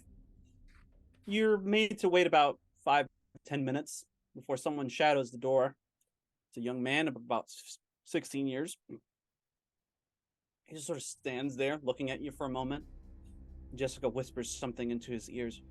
Do as the Reverend Mother bids you to do, Paul, please. Listen and do what she says. And remember what I taught you. Remember the litany. Yes, Mother. And she recedes, and she still tries to wait outside the doorways, and then the 4 Bene Gesserit adepts line up like a human fence and just sort of stand in her way, and she just sort of backs off a little bit. The door closes, and he stands there, and it's like, I understand you're supposed to test me. Was there some form of sound dampening so that no one outside would know what's going on in here as well? You could, but you don't have that asset. Would you like to spend some points to create it? How many momentum points do we have? 1, but I'm running a special on threat. What's your special for threat? Give it to me, and I'll give you the asset. All right. Cool. 3 threat sounds great. That's perfect. I love it. Hot off the press. Great deal. I'll let you take command of the scene, since this is your scene. He's just sort of standing there looking at you like, what the fuck kind of test is this? Did your mother not tell you? She told me you would test what I know. Not more than that. And that it had to be done. It's not just a test of what you know, it's a test of your potential. To see how useful you will be to the sisterhood. I don't serve you or the sisterhood. I serve my house and my family. Interesting. Is this test done now? Oh no. The test is just beginning. I pull out the box. Kind of looks around nervously. Go ahead, what are you going to say? I pull out the box. It's a nice box. He looks at it. He just looks at it. He's like, okay. What now? Put your hand in. No, he says. He's still standing by the doorway, by the way. He's just kind of like... Child. Crosses his arms.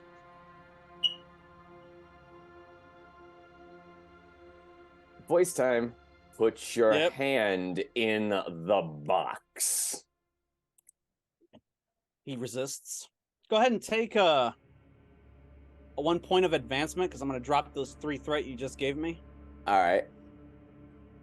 And then I'm going to drop some more in a moment. Like, I'm just going to put it all Go ahead and on roll you communication. Yeah. Go ahead and roll communication. You have Alright. 1 point of momentum that you could spend if you want to add another die, or you can pay me more threat. Well, this is going to be duty because what must be done must be done. Indeed. That's automatic successes, but I want to make sure he does this, so I will spend that 1 point. It's not deceit, 0 so I can't momentum. use focus. Perfect. So 3 successes out of that, so that's a total of 6 successes against him. Fuck. All right, let me roll for Paul. See if he can resist. He's going to roll faith. Worthy of my legacy, etc. 2 dice. Ooh, he has body control. Well, that's under move this is discipline. He has self-control, so that qualifies. 1 success. And just like that, he's on one end of the room, and the next moment, he's right in front of you. You're weaker than I thought. He narrows his eyes at you, and he says, "Is that so?" He uses a voice against you. Communication. This is, again, faith.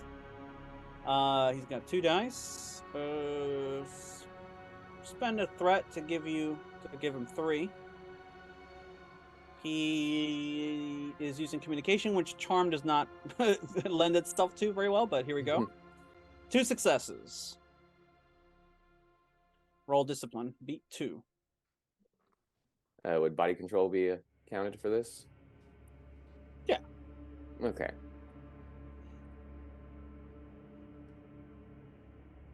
Alright, it's best of 3. Sitting on 2 momentum currently.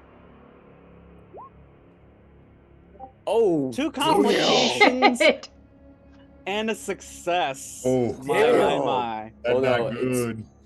Oh, man. It's What would 1 you like to because do it's with best those of 3. complications, Norma? Well, Drea redeemed a benevolence for Norma.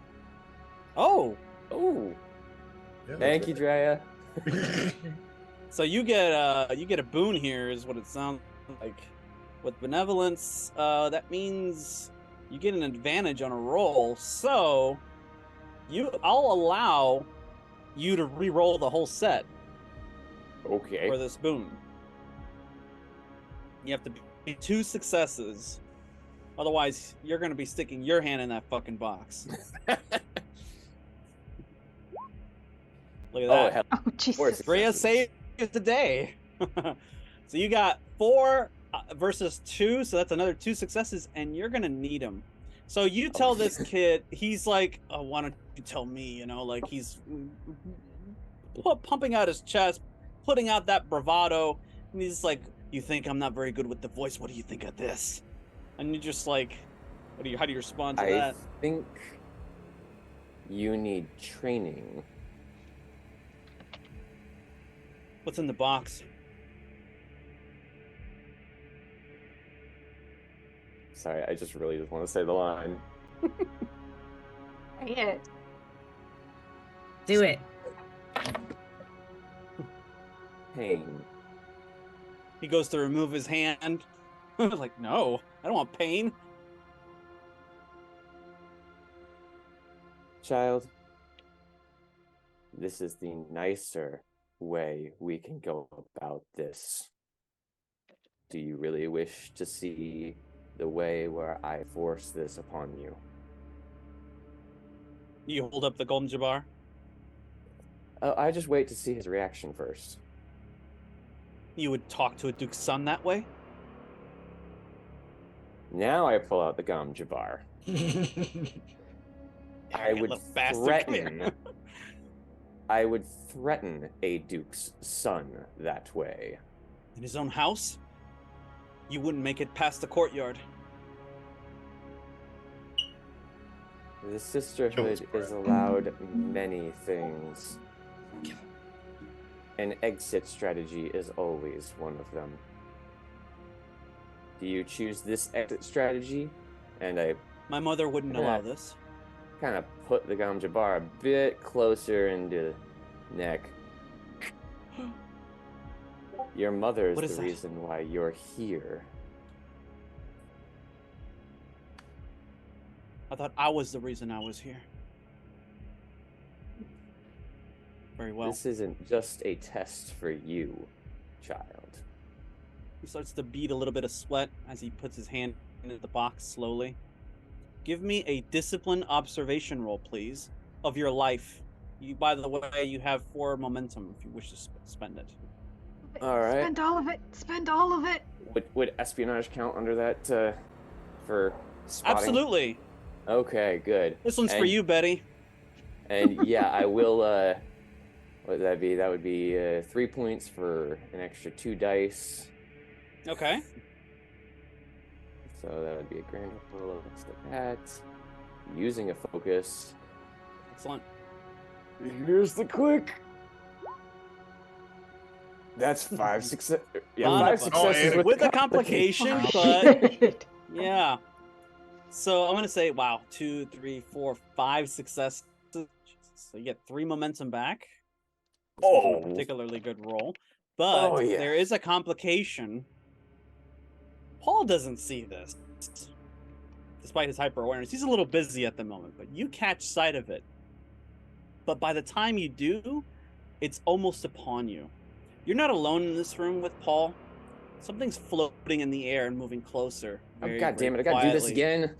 It's a hunter seeker. And that's where we're gonna go on break. Oh. The time is now That's a twist. I like it. 12:43 p.m. Eastern Standard Time. We'll return in 10 minutes, everybody. Stay tuned. Jesus Christ. Other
2. And welcome back. We have returned from our break. We left off, Reverend Mother Norma was performing the test on Paul Atreides at Castle Caladan when they were interrupted by a hunter seeker that really shouldn't have been there. While Jessica was out in the hall pestering the 4 Bene Gesserit assassins that are absolutely operating this device to try to kill Norma, not Paul Atreides. Paul has his hands in the box currently, is a little preoccupied, but Norma and her hyper-awareness suddenly sees this tiny little device that is zooming closer and closer. These things are so small they can pierce the skin and make their way up into a capillary artery and just start wreaking havoc throughout your entire internal organs and veins and cause you to hemorrhage very badly and die very painfully. Or very quickly, depending on the operator. It's initiative time. Now, typically, you would be able to go first, and then you could decide to give the initiative to somebody else if you wanted to pay, say, 2 momentum or pay me 2 threat. But because Betty has deemed it thus, I'm going to, I gave you that point of advantage because I dropped 3 threat on you, and now I'm going to drop 2 more threat because I'm going to have the bad guys go first. Which means I'm going to roll for the Bene Gesserit assassins. You're going to have to match them, or else you're going to have a hunter seeker wandering around your insides. Beginning now. I'm going to roll. This is battle, and it is duty. And they're rolling 1 die. And they have an assassination focus because they're assassins, naturally. I'm going to drop a point of momentum. And that'll leave me with 4 total. And that will allow them to roll 2 point dice. Of momentum? Sorry, a point of threat. So they can roll an additional die. I thought you said you already dropped 2 for this one. To keep the initiative. To basically get the jump on. Okay, got it.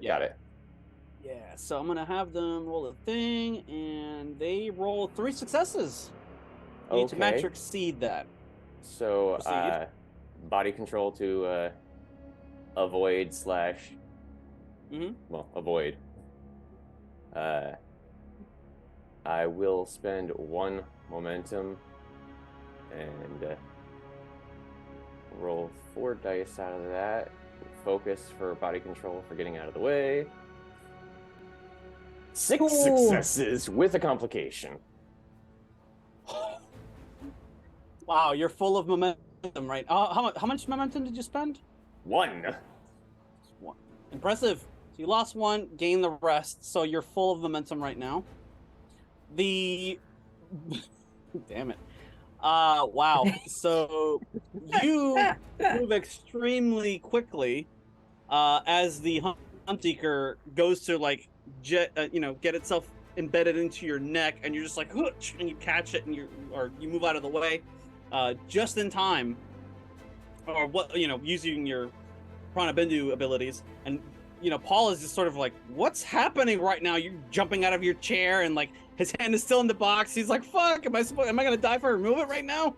But then he quickly, his hyper awareness kicks in, and he notices this small little device aiming to try to kill you of all people, and not him. So this naturally raises his curiosity, and he immediately pulls his hand out of the box now that the Gom Jabbar is out of his face. Mother, he yells. Lady Jessica, you're out in the hall, and there's 4 Bene Gesserit adepts in front of you. One of them has their backs turned to you and seems to be fiddling with something. Your son is in danger in that room. Which one of you would like to go first? Paul, Jessica, or Sister Norma? As soon as Lady Jessica gets a chance, she's ignoring the other sisters and just opening the door. Okay, you're gonna have to move past them. So if you're gonna move, I need you to move as a roll a move, and I'm gonna tell you what you're up against here, because they're gonna try to restrain you. So this is going to be battle versus your move, which is very odd, I know, but actually they're gonna use move to kind of keep in to basically body block you. They have body control, which is a specialty. They're just doing their duty. They're gonna roll. I'm gonna spend a point of threat. So now they're rolling 2 dice instead of 1. and they have a focus in this. So yeah, you're gonna have to beat two successes on move. All right. Does the body control focus work? Yeah, absolutely, it does. Okay. And in that case, I am using the faith because Leto and my son are everything. Yeah.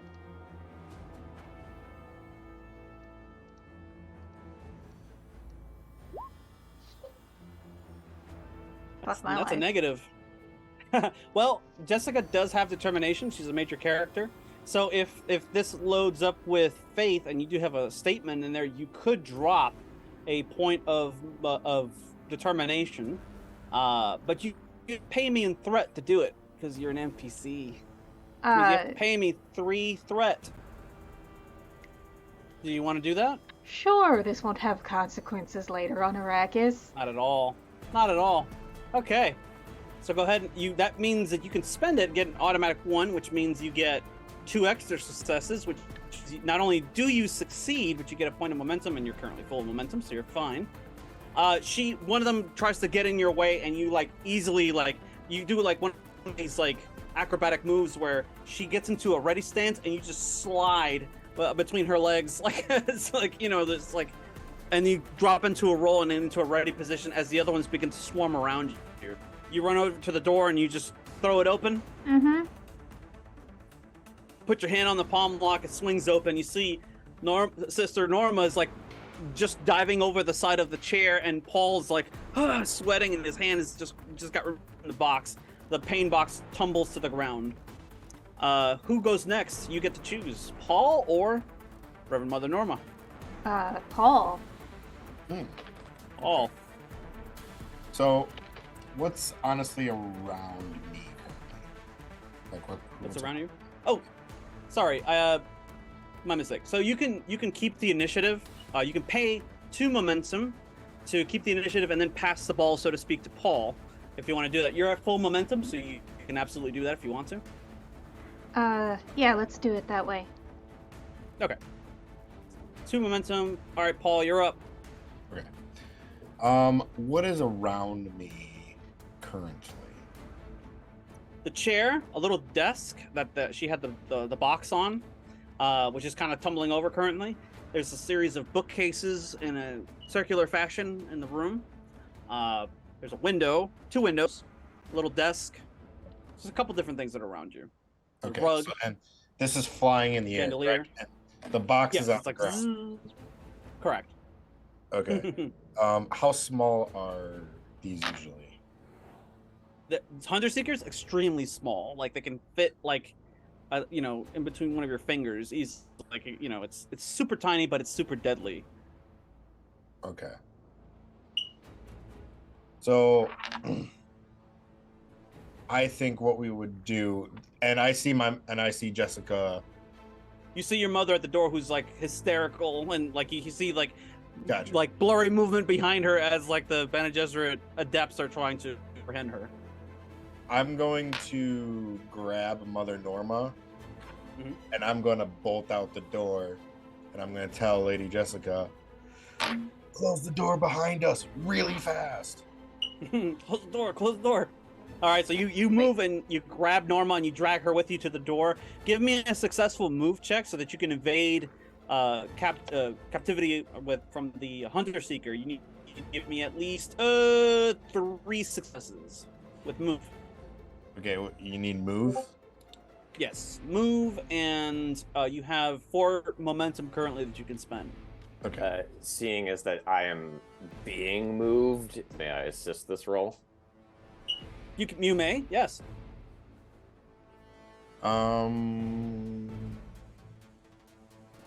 Would this be duty or faith? I feel like you could do both of them. This is not in the name of you're saving the life of the woman who just threatened you Gotcha. with death. So Okay. This would probably be faith. You're taking it on faith that you're doing the right move here. And I can use the statement, I must learn quickly to be worthy of my father's legacy. I can use that. Yes, correct.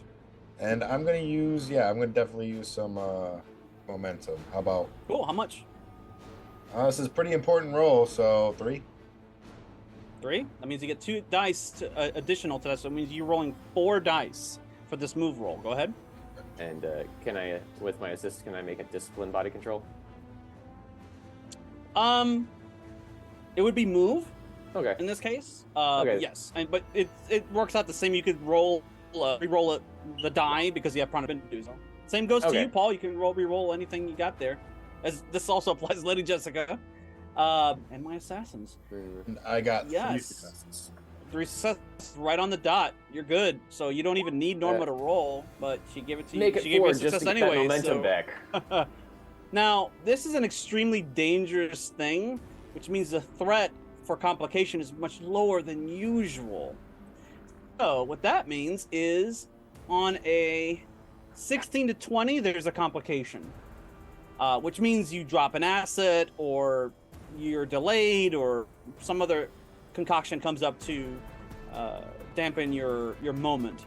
So if you don't want a complication involving a hunter seeker, you can buy it off with 2 threat if you like. That's worth the threat, 100%. Buy it enough. 2 threat it is. 2 for 1 special just today. All right. So no complications for you. You move like the wind and you take Norma with you. Norma, you're happy to oblige. And now it is their turn because that's how this works. It's a ping pong match.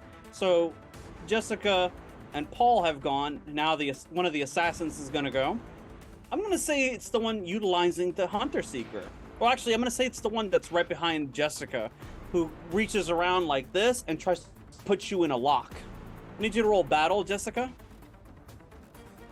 And I'm going to tell you what it is that you have to roll here in a second. I'm going to spend a point of threat. Get 2 dice. No focus. 2 successes, please.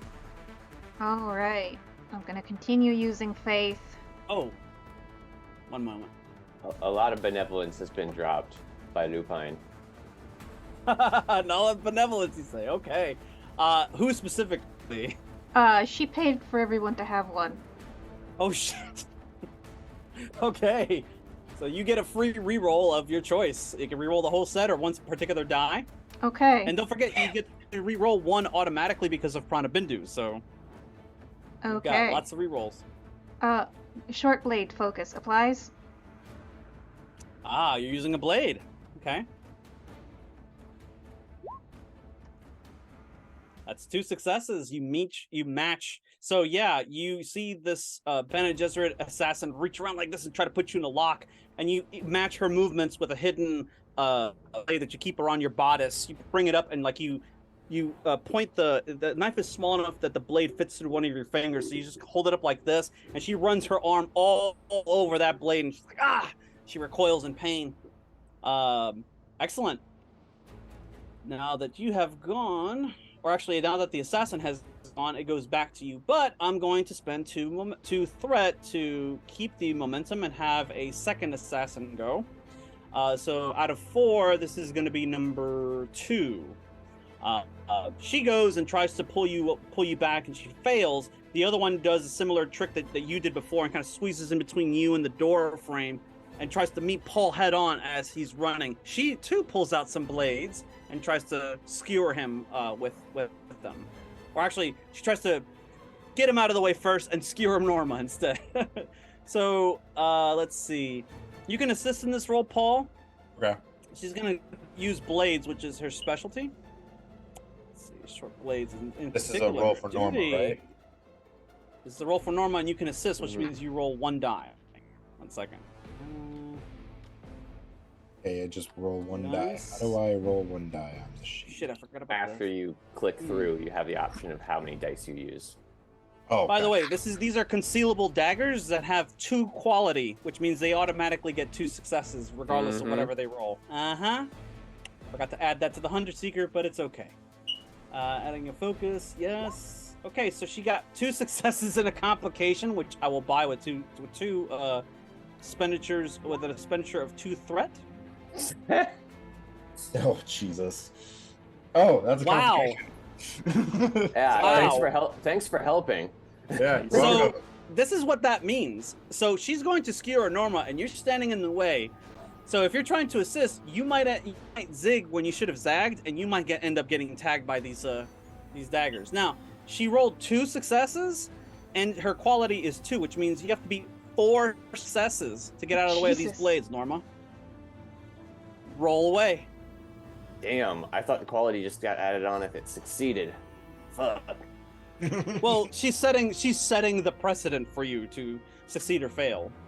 Okay. The quality of the blade matters. Body control to move out of the way. Okay. Okay. Well, Focus. this would be battle. Oh yeah, no, you're trying to move out of the way and you're trying to protect the boy. I'm Mhm. assuming. Okay, Yes. that makes sense. Protect the boy, and then my next round's going to be actual battle. Okay. Real quick, Leo, did you want to redeem your reroll? Actually, you can reroll that 20 because you have something called Prana Bindu, which allows you to reroll anything that has to do with discipline or movement. Oh yeah. Oh nice. yeah, I'm 100% doing that. Reroll. Yeah, I'll wait. I'll wait to see this because I want to. You might get lucky. Rolls a 5 or less. Yeah, he'll get a critical. 2 successes. He rolls that. Hey, that's still one You success. got 1 success. All right. Excellent. Go ahead, Norma. 3 successes. That's 4. The both like move out of the way just as she comes in and like, you know, plunges these punch daggers forward like this, and then flips them around her hands and like, you know, gets in a ready stance with blades facing opposite directions. Okay, that was the second assassin who went, so now it's one of you get to go. I'm gonna say Norma. I was gonna say it's my turn since the other two Yeah. have already gone. So how far am I from the one with the hunter seeker? Considerably farther. You're in one zone. Okay. She's in the other zone. Okay. In the hallway. Then I guess I'll take that Gom Jabbar that I've got and go stabby stab the one that just tried to get me. Okay, go ahead and roll. And it's a quality 2 Gom Jabbar. So there's gonna Excellent. be let's see. Yeah, it's just gonna have to be duty because what must be known at course. this point. How many momentum do we have? Is it 1 or is it 2? Or more? You have 1 currently. 1. You Okay. can get more if you pay me threat. You have Well, to I beat got- 2 successes. Sorry, 3 successes. She has a shield. All right. Well, I will be using one of those that momentum to give myself 3 dice. And Good I call. have the short blade focus. And Go for it. Let her have. Whoa! That is 3 successes. She didn't. She ended up zigging when she should have zagged. So you get a momentum back and you finish her. Describe how you destroy this Bene Gesserit assassin with your Gom Jabbar. So as we zig, and then she zags with her her 2 short blades and stabs into it. As she does that turning around ready stance, that's when the Gom Jabbar's already in her eye. Oh! Eyeball. Ow. Oh! That's gotta be painful. It's just like she screams for a second, and then the poison takes immediate effect, and she just stops screaming, and drops to the ground, dead. Mhm. Well done. 1 down, 3 more to go. And that just gave so us back 1 or 2. Hmm? Momentum. 1 or 2. You got 1 momentum back, yeah. It's 1 momentum to add a trait or 2. Let me look at the thing here. Momentum uses. You can spend a point for obtaining information, 2 to create a trait, Oh, okay. and It's 1 2. to buy. Yeah. Never so mind it's then. 2. Yeah, to create Okay. a trait. Okay. It's an interesting idea, though. You can always use. You can always substitute momentum with threat. Just throwing that out there. Is it so after still you've 3 for gone- 1? It's 2 for 1. I'm gonna say 2 for 1. So before we continue on, I just want to ask everyone, give the Hunter Seeker a trait of glitchy so that it would not work appropriately. What do you guys think? I'm for it. Okay. Wait, what? I Basically- thought. Spend a momentum and 2 threat so that the Hunter Seeker isn't working as it should from here on out. Glitchy. Well, I thought the hunter I don't- seeker I was don't know controlled if by it's- that one person that you killed. It's controlled, but if it's not working appropriately, it might spaz out rather than stab us. Gotcha. Yeah, basically what this does mechanically, Leo, is that it when the Hunter agent, which is going to go next, by the way, when she attempts to use the thing, it's going to be one difficulty higher to hit somebody with it. That's what that trait will enable them to. So, with that being said, she absolutely tries to kill you, Norma, and she's going to use. This is moving, but it doesn't register body control as part of the thing. She will expend a point of threat to get 2 dice, and she does not have a focus. She gets 1 success. However, this is a quality 3 Hunter Seeker because she's an assassin. So that's 4 successes, but because of the trait, it's 3. So go ahead and make your roll. Discipline body control to avoid.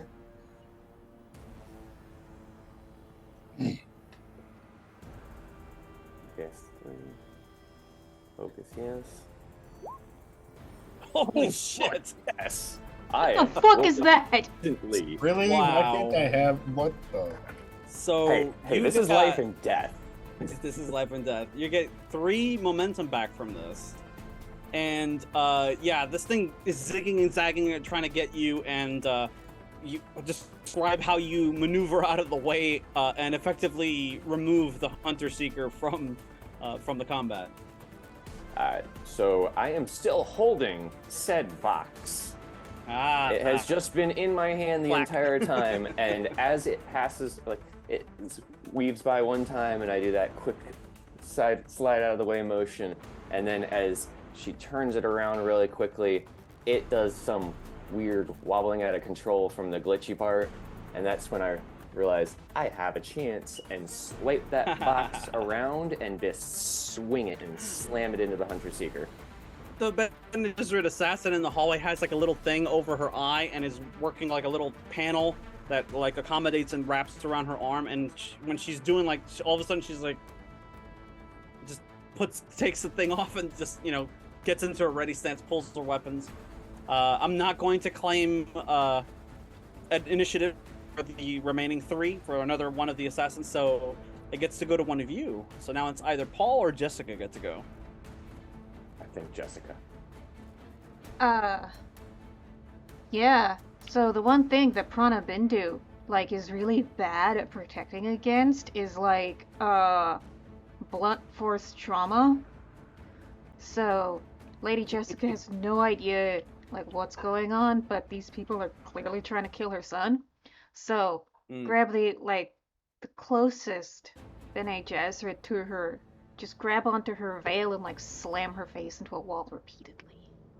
Ooh. All right, I like it. Go ahead and roll. So and set the difficulty for the assassin. I'm gonna have her roll in response to battle.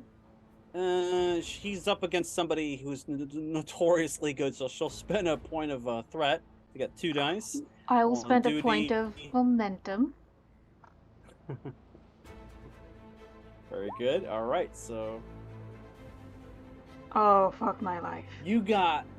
Oh no. Okay. Well, I haven't used here's the good Lupine's thing yet. Yeah, that's right.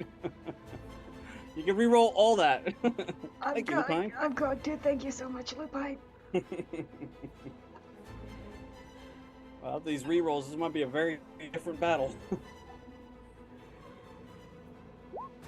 Oh. Look at that.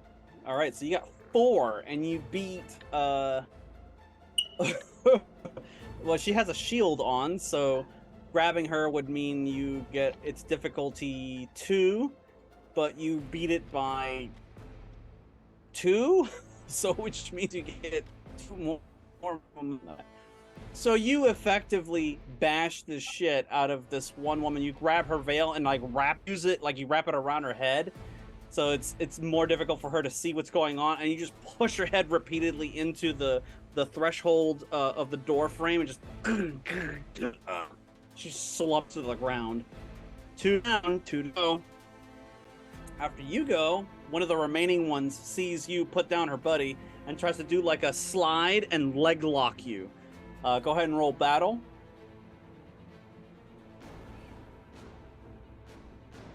She too will be spending one of my last points of threat to get an extra die. You gotta beat 2 successes. Okay. I will not spend momentum on this one. Okay. 2 successes. And you meet it. Wow. Okay, so she drops this one, tries to do like a Black Widow move or something where like she runs, slides, and tries to like leg lock you, like just try to you up. And in a follow-up move, she removes a dagger from her, like a leg sheath, and tries to drive it into you. You expertly like move and like slide in between her legs and just roll around on the ground, come up in a ready position. So she's slashing at air by the time she's done. You're done moving, and she like locks eyes with you, like get you. It's now one of your turns. Either the Norma or Paul. I'll take that. How far away are we from Lady Jessica now? Very close. You're right at the threshold, and she's just banged somebody's head into the threshold, so like right there. All right, and there's 3 left, right? So how many are next to 2? Oh man, I didn't realize we killed 2 of them already. You got one, she got one. Okay, the one that's still by Lady Jessica, then I'll go after that one. Okay. And battle of short blades. I will. I have a feeling this one's done for. I will use 1 momentum just to make sure. With 3 successes. I don't think I can beat that. She's using her blades to block, and she has a shield like the rest of them. So 3 successes. You met that. Okay. Plus it's quality 2, so that's 5 total. Woo! 5 total. Okay, so damn. So you get the 2 more success. You get 2 more momentum. So you're at full momentum right now. All right. So you charge the one that is like out in the hallway, and you you attack her with the Gum Jabbar, you said? I attack her with the Gum Jabbar as she's focused on Lady Jessica. All of a sudden, just straight through the throat, through each of the carotids, and just... I can see this sort of coordinating actions as you're all Bene Gesserit trained and stuff. You're moving through the threshold. Jessica sees you, drops down, and you leap over her after you go and pull the Gum Jabbar straight out of that one's head, and then just proceed to stick it right in her throat. Like she tries to block it with her hand, and you go around it and go right into the carotid artery. And she's like, drops. The last one sees she's clearly outnumbered and tries to run. Paul, you're up. Oh, I'm gonna track her down. Okay. Go after. And I'm actually gonna try to trip her up. Okay. You have full momentum, so you can spend as much of it or as little as you want. Yep. So I'm going to, let's give Paul a mean streak. I'm gonna make sure this is as ruthless as possible. Okay. And I want to make it very like. How dare you attack my family? Yeah, go ahead. Yeah. So yeah, I'm gonna trip her up, and you said that's a move, correct? Yeah, let's do a move. I already know how you could do this. Okay. And then after that, what I'm going to do is, he doesn't have any weapons on him, I don't believe, so. You also possess the voice. Yeah, I was thinking about that too. But I do have this cool talent that Paul may automatically succeed on a battle skill test by spending 3 threat. So what I'm going to do is I'm going to trip him up. It's raining threat today, all right. Yep. Trip him up and just pound on her face. Like, just pound. Works for me. So she's trying to run away, and you think that's cute. There's a long runner that goes the length of the hallway, and you're just like, you grab it, wrap it around your arm, and you pull as hard as you can, and this lady goes whoop. And she's Bene Gesserit, she's got good reflexes, so she tries to catch herself with one arm and like to stop herself and then just flip back up and keep moving. But you take that opportunity to run the length of it and like straight up run tackle her into the wall, and you just go boom, boom, boom. We just start wailing on her until she's knocked insensate. Just knock her head into the wall, into the floor, and she's out. Combat is over. You have defeated 4 Jesuit assassins. Well, you've made history, Norma. Go ahead and give yourself a point of Advancement. advancement. Yes, well done. Sweet. How'd she make history? I just Well, one of the broke few off Bene with the Gesserits who's sisterhood gone and against the sisterhood. survived. Oh, gotcha. That I didn't know. Not many survived this sort of thing. Yes. And Okay. now to pretend that they were totally after Paul. Okay. There's an incredible tension that's in the hallway right now as these mostly dead Bene Gesserit assassins have been laid out. You see several guards come around the corner with weapons at the ready. My lady, are you all right? Sire, they look to you, Paul. Is everything all right? What's happening here? That one's still alive. Capture them. This guy with a buzz cut comes around the corner. Big scar on his face, big knife in his hand. He sees the Bene Gesserit Reverend Mother and says, my lady. And Paul, you're just kind of like, he sees dead Bene Gesserits and one Bene Gesserit remaining. He makes a beeline for the Bene Gesserit Reverend Mother, like he's gonna take her head off. Not asking any questions. Norma takes that moment to just flick the blood off and stow the Gom Jabbar because it's still not going to be worth using on this man. He'll eat it for breakfast. Yeah. Paul, you see Gurney Halleck is about to, eradicate the Reverend Mother that was just battling the assassins in the hallway with you. Do you hold up your hand and say stop, or does Jessica hold her tongue, or what? You know what? No. Well, yeah, I would. Okay. Like, Gurney, it's all right. She was a victim as much as I, he says something like that. Correct. I would tell him Hunter Seeker wasn't out for me, though. Who was his intended target? Bene Gesserit. You knew about this? What have you brought into my household, Lady Norma, Mother Norma? I look at all the dead sisters around and say, this was your mother's personal retinue. Don't use that title for her. She seems to think fondly of you, enough to think that you'll join her and bring your son along. Gurney looks at the dead body and says, is this what you call fond?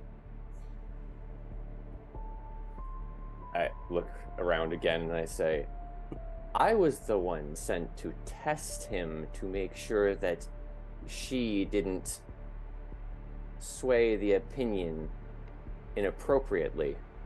No more tests. Duke will want answers. He kind of talks to the Duke over the communinet. I'm bringing him in. Switching to another scene within the castle, Duke Leto is outraged. You're brought into his office. What is the meaning? I know you, he says. As soon as he turns around and sees you, he's like, I know you. You're from the spy house on Jabberwock, the Cheshires. Ornithopter house. Spying is everyone else's house as well. The Ornithopter house, sure. He's like, what was the meaning of this? Like your lady, I have had impediments dealing with the Bene Gesserit. I do not favor them. They apparently found out. I apologize for bringing this here, but this is where they determined it to be done. An apology from a Bene Gesserit. That's a first. I've learned things from the Cheshires. there should be concern where family is. I shouldn't have brought this here to you. He gives Jessica a dirty look, which is supported by Gurney. That'll do. See yourself out, and take your Bene Gesserit sisters with you. They not aren't talk about my this. sisters anymore. Clearly. Either dispose of them or we shall. You see, Gurney leans over. Sorry, one of them is still alive. Oh. Perhaps we should take a moment with her then. We will not treat her well here, given the circumstances. So perhaps if she's of interest to you, you should take her with you. On your way out of our castle, back to Jabberwock, Arrakis. We hold the Cheshires in good standing in this house. So I will extend the same courtesy. I will extend the same courtesy to you that I did for your Duchess. Offhand, what was the courtesy? Just being nice? The courtesy is that we see you as an ally. Were Okay. you anyone No, else, that you'd was- be that was- considered that was- an enemy for bringing this violence in our house. That was me asking, not Norma. Oh, okay. Yeah. Gotcha. Hopefully that relationship continues on Arrakis. Oh, Hopefully this sort of incident will not happen again. at least Continue to be we can continue to be allies. soon enough, I will make sure at least that your doctor has no reason to be misaligned.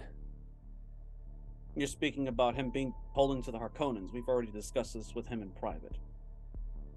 Yes, but his lady shall come home. That is planned. That shall be done. He seems surprised by this information. Gurney, get Yui. Have him talk to her on her way out. Sire. That's Yui. Goes off to the side, summons him, and he's like, "My guards will show you out." Are you? As they're escorting you out, his sort of facade drops, and he moves over to you, Paul, and it's like, "Are you okay?" Checks on you. So Jessica will ask Norma something as she leaves. So she'll just call out, "Will she try again?" For me, perhaps. For Paul, he's useful to her.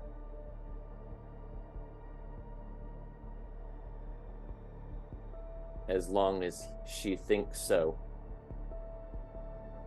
he should be safe. He will be safe. You hear Leto say. As Norma leaves the room, he looks over. Leto looks over at Jessica. "I need a word with you in private." They both go walking off into the study.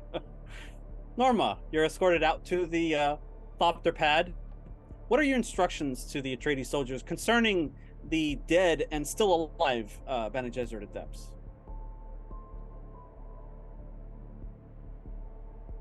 Lasgun fire should deal with the ones that are no longer alive. Okay, I'd be sure to remove their shields, though. clearly. The living What one. about the live one? Are you taking her with you, as the Duke suggested? I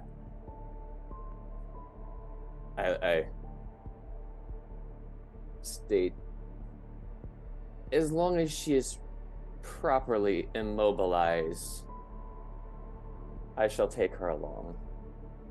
They put her in cuffs, remove her shield, and any special little weapons that she had hidden on her. And they take her into custody. They take her to the launch pad with like your Bene Gesserit shuttle looking thing. So they go on ahead, but Yui stops you on your way out of the castle. Like he's there walking with you in the rain with like a little parasol. You came. Do you have news about my wife? About Wana? I have no news yet, but I shall soon depart and find out.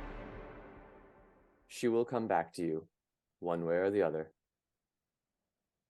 Just remember, there is a favor to be owed. I understand. Thank you. That he kind of like bows and leaves. Actually, before he actually goes, I'll actually take off the veil and I'll look him in the eye and say, you will get through this, and the Harkonnens will pay. And then I'll take nods, the veil and put it back on, and that's when I let him walk away. Well done. Okay. He walks away. You make your way over to the pad, and the shuttle door opens, and a very surprised Belanda is down the steps. Huh. So this is why you didn't have me come with you, and looks at the captured Bene Gesserit assassins being dragged inside. Are you well, Sister Norma? As well as one can be. Did you What does enjoy this your mean? stay? I suppose. What does this mean with us and the Sisterhood now? It means your training is going to be only with me from here on out. As I serve you and not the Sisterhood any longer? Would you have it another way? I don't know any other way. I shall make sure you understand that your choice will be wise. Of course, she says. Door comes up. Shuttle goes back up to the Hayliner. Now we switch scenes back to Arrakis. You're going to be in transit a little bit. Okay. So you've had a lot of things that occurred this morning in the palace in Arrakeen. All of you saw it. Ardo Reed comes to fetch all of you after breakfast is finished. There's urgent business that needs to be conducted immediately. Some of which has the Duchess has already been privy to, but some of you are only somewhat familiar with.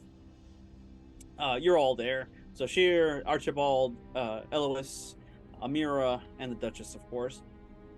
Brought into a situation. Let's see. By the way, I gotta change my. There's another one. Switching scenes here.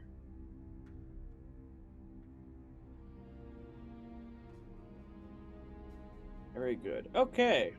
I would imagine this would take place in like an office. Big enough to accommodate everybody.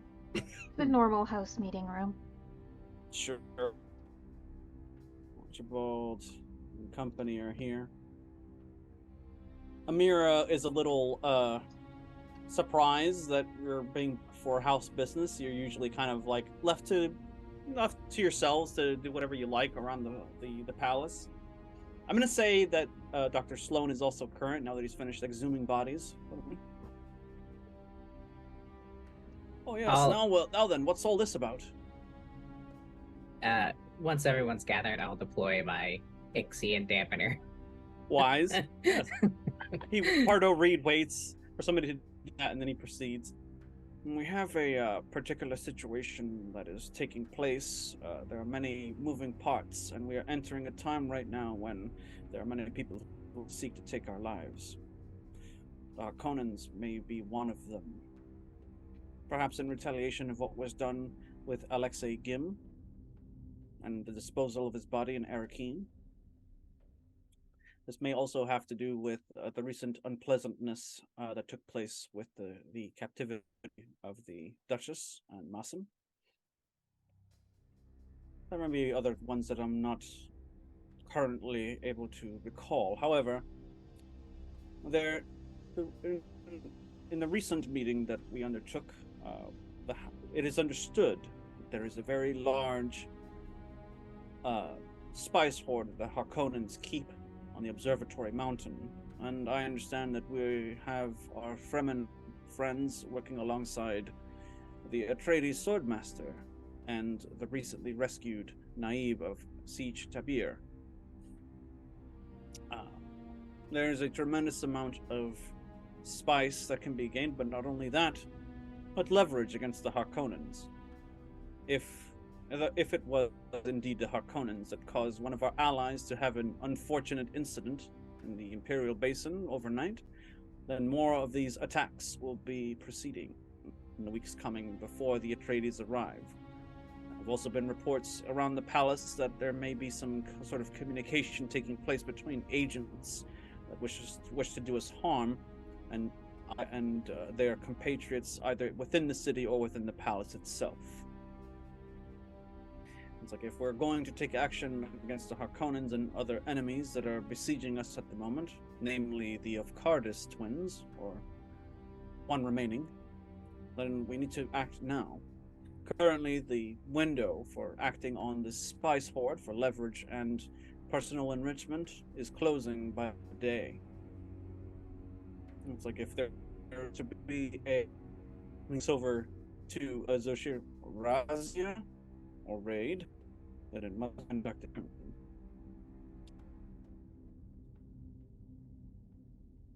Are your people willing to undertake this venture with our house? What is this unfortunate accident that happened? He gives you the details. Oh, go ahead. She was a friend of mine. I defied Raban to save her life. Gutsy call. She must have been not on the good graces of the Harkonnens to begin with. If she Indeed. I believe the Duchess said that at the meeting there was an accusation leveled at her for embezzling melange from spice production ventures. It's possible. It's also possible that Raban was trying to blame her for some shortfall or another. Undoubtedly. Our Conans are devious in how they operate, even amongst their own, which is why we have to be extra careful. There is also the business, Your Grace, of the worm hunt by Captain Salgalat, which is to occur soon.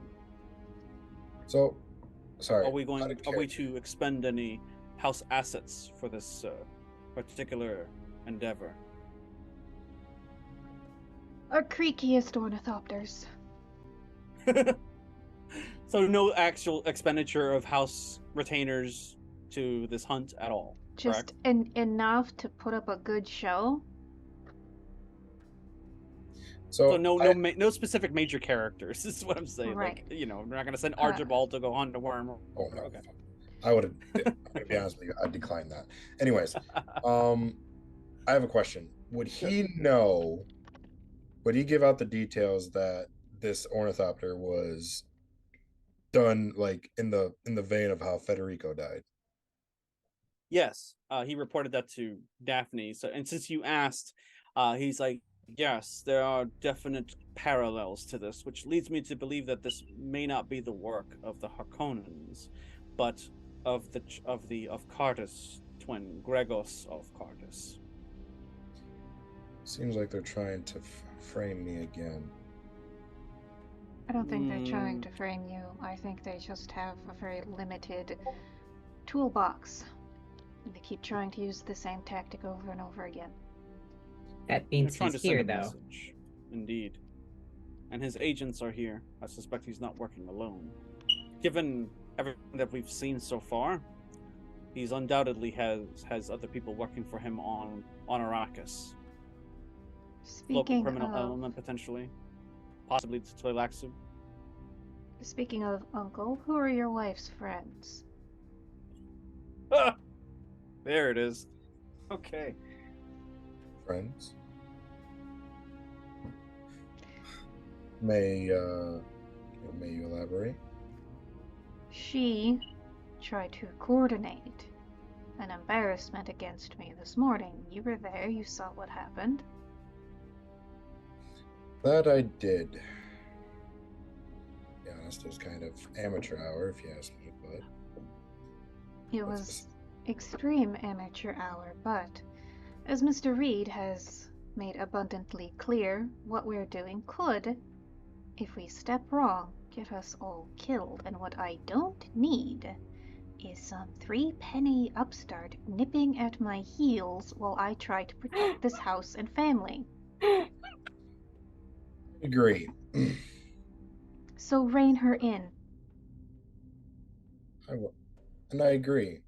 But I would love to know. I haven't seen Little Mossum anywhere. May I ask where he is? Safe.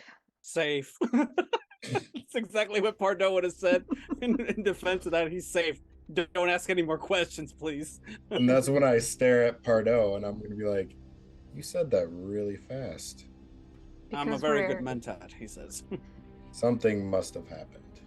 we're very sure where he is, and we're very sure he's safe. But, as has been said, if we are all in danger of being murdered by Harkonnen, I don't want him here. He's been on Arrakis for this long, and now you choose to take him away back to Jabberwock? That doesn't make any sense, Lady Daphne. It has become rather dangerous. We are about to steal an Emperor's ransom in spice from the Harkonnen. That could go wrong in any number of ways. I am about to sabotage a worm hunt, which Raban is staking his claim on, and which I believe the leader of has so much invested in he would be willing to use atomics to win.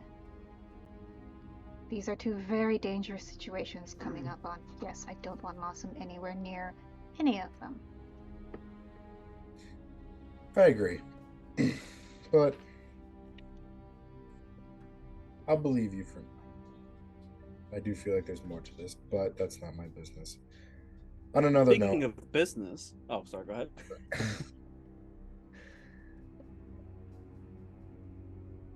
Sorry, go on. I just lost my train of thought there, Eric. Okay, no worries. Sorry. Amira speaks up when you mention the word business. Like, speaking of business, if we have the Fremen here, and she looks over to Elois as a prompt to elaborate. Now that we have you here, let's discuss business, shall we? The business of spice. Yes, I've already spoken to Zoshir privately about this, but I personally have certain needs that will not be fulfilled by the amount of spice we have in the house. But more importantly, if we're going to assist in this raid, I think it's only fair we get a proper share of the bounty.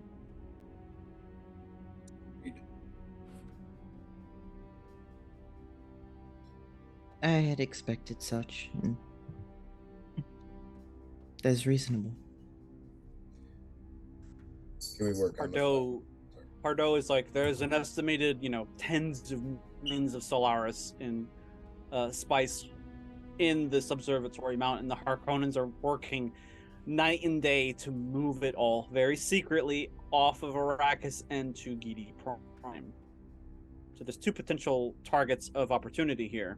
There's Observation Mountain, and then there's Gidi Prime itself. Obviously, one is more dangerous than the other. I'll give you a hint. Gidi Prime is a very bad place for you to go. Let's not go to Gidi Prime. Let's get the spice before it leaves for Gidi Prime. I agree. Yeah. The only thing I'd like to send to Gidi Prime is a hayliner to its core. No, I hate to tell you this, but Norma would not want that yet. Oh right, you need to get a body. Norma needs to go into danger territory again. All right, we'll blow up Gidi Prime later. That's fine.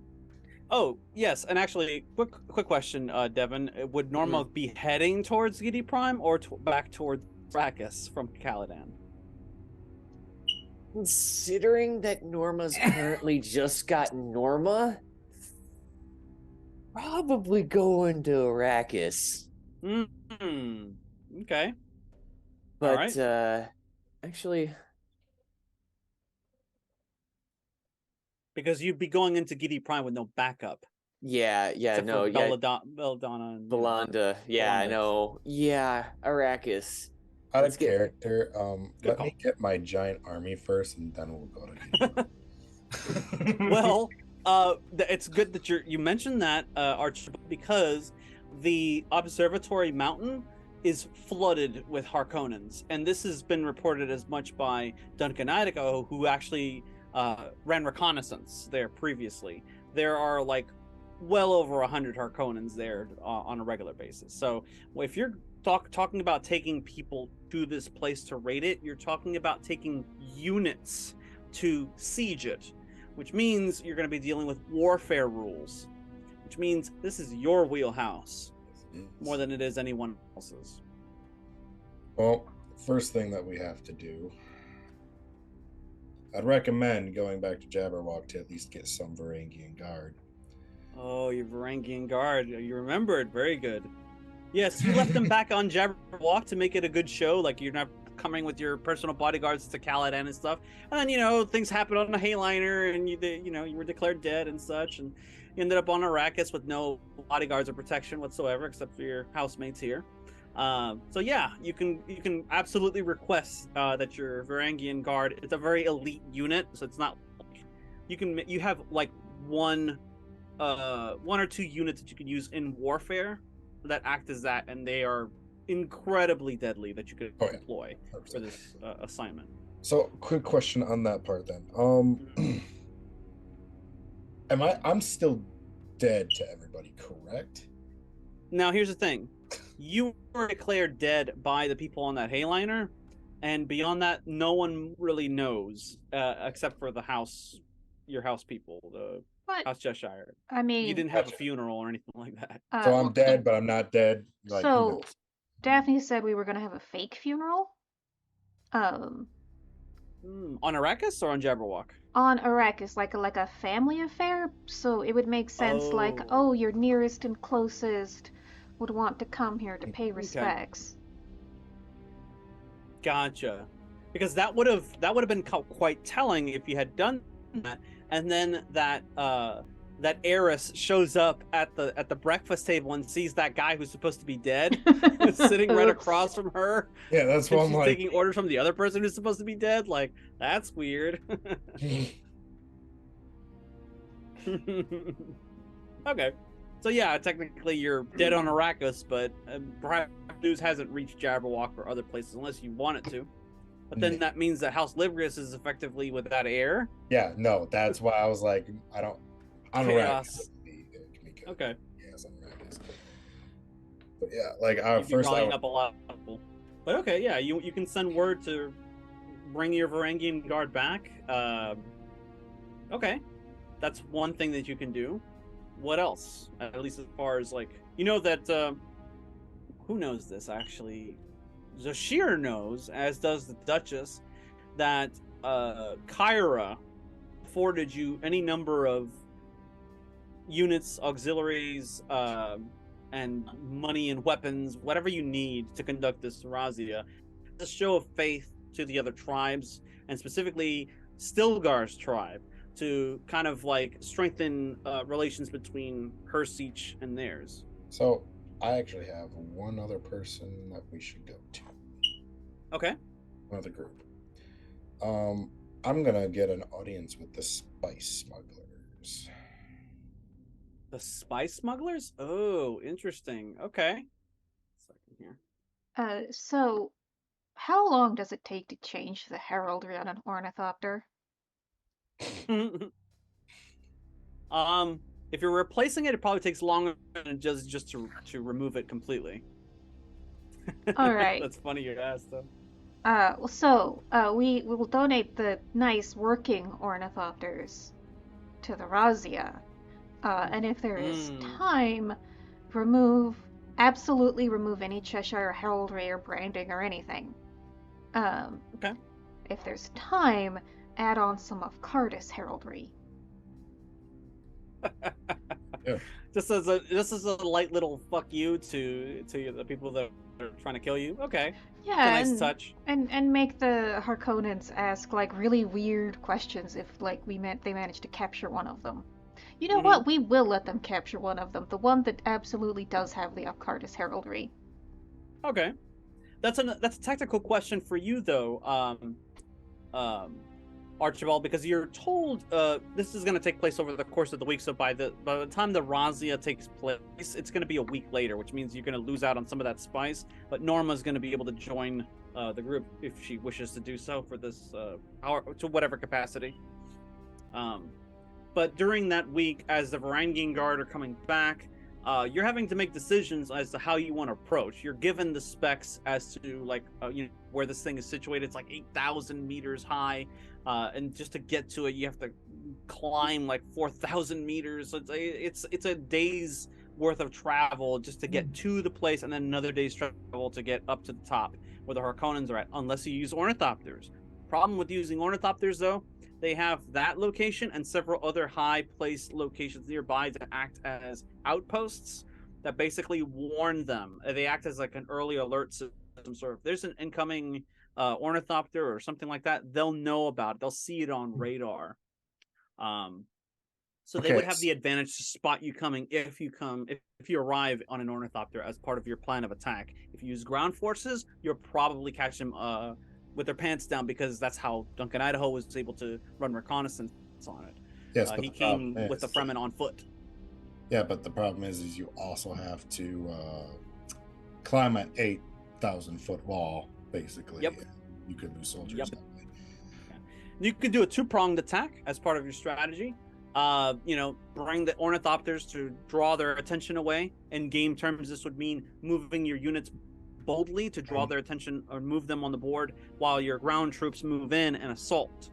So there's a couple different things you can do there as far as the strategy. Actually, is there any place that isn't visible but's at the same level as this? Not many. Base? This place is very specifically like a milestone on the terrain on Arrakis because it is so damn tall. Okay. So it's like a mountain. It kind of stands alone. Gotcha. Okay. So there's no like even places.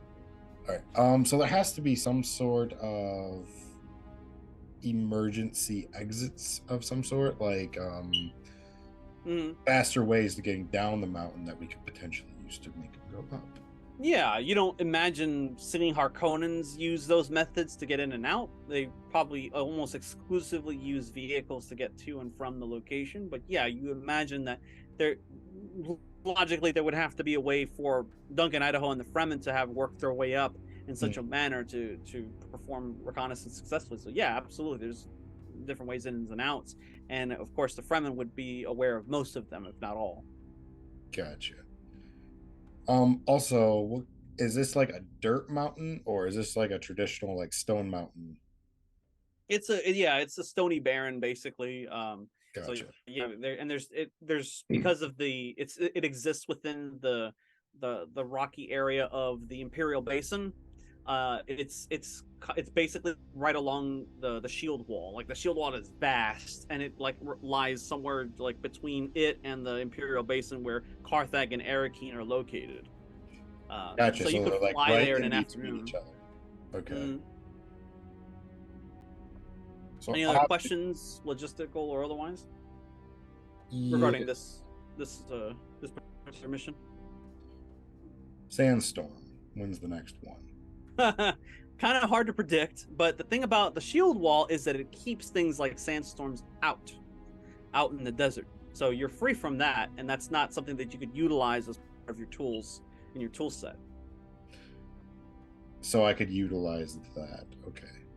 Yeah. I have a plan.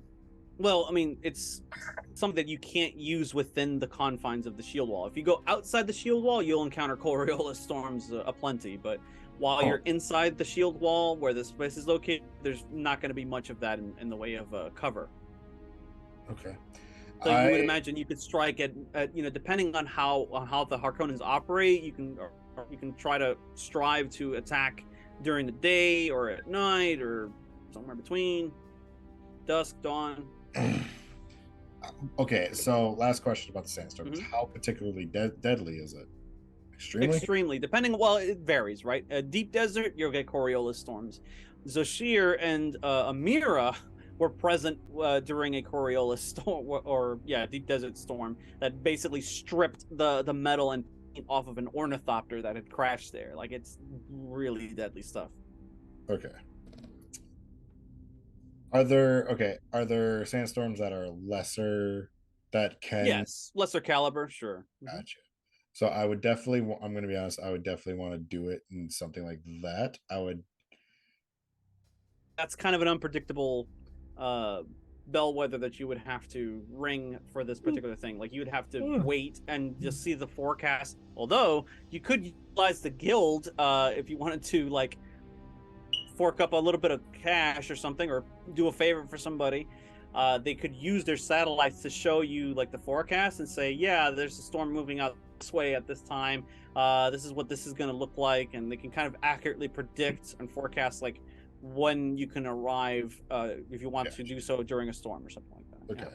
So yeah, I would definitely do it during like a lesser storm, so that way visibility. It'd give you a little bit of, not a whole lot.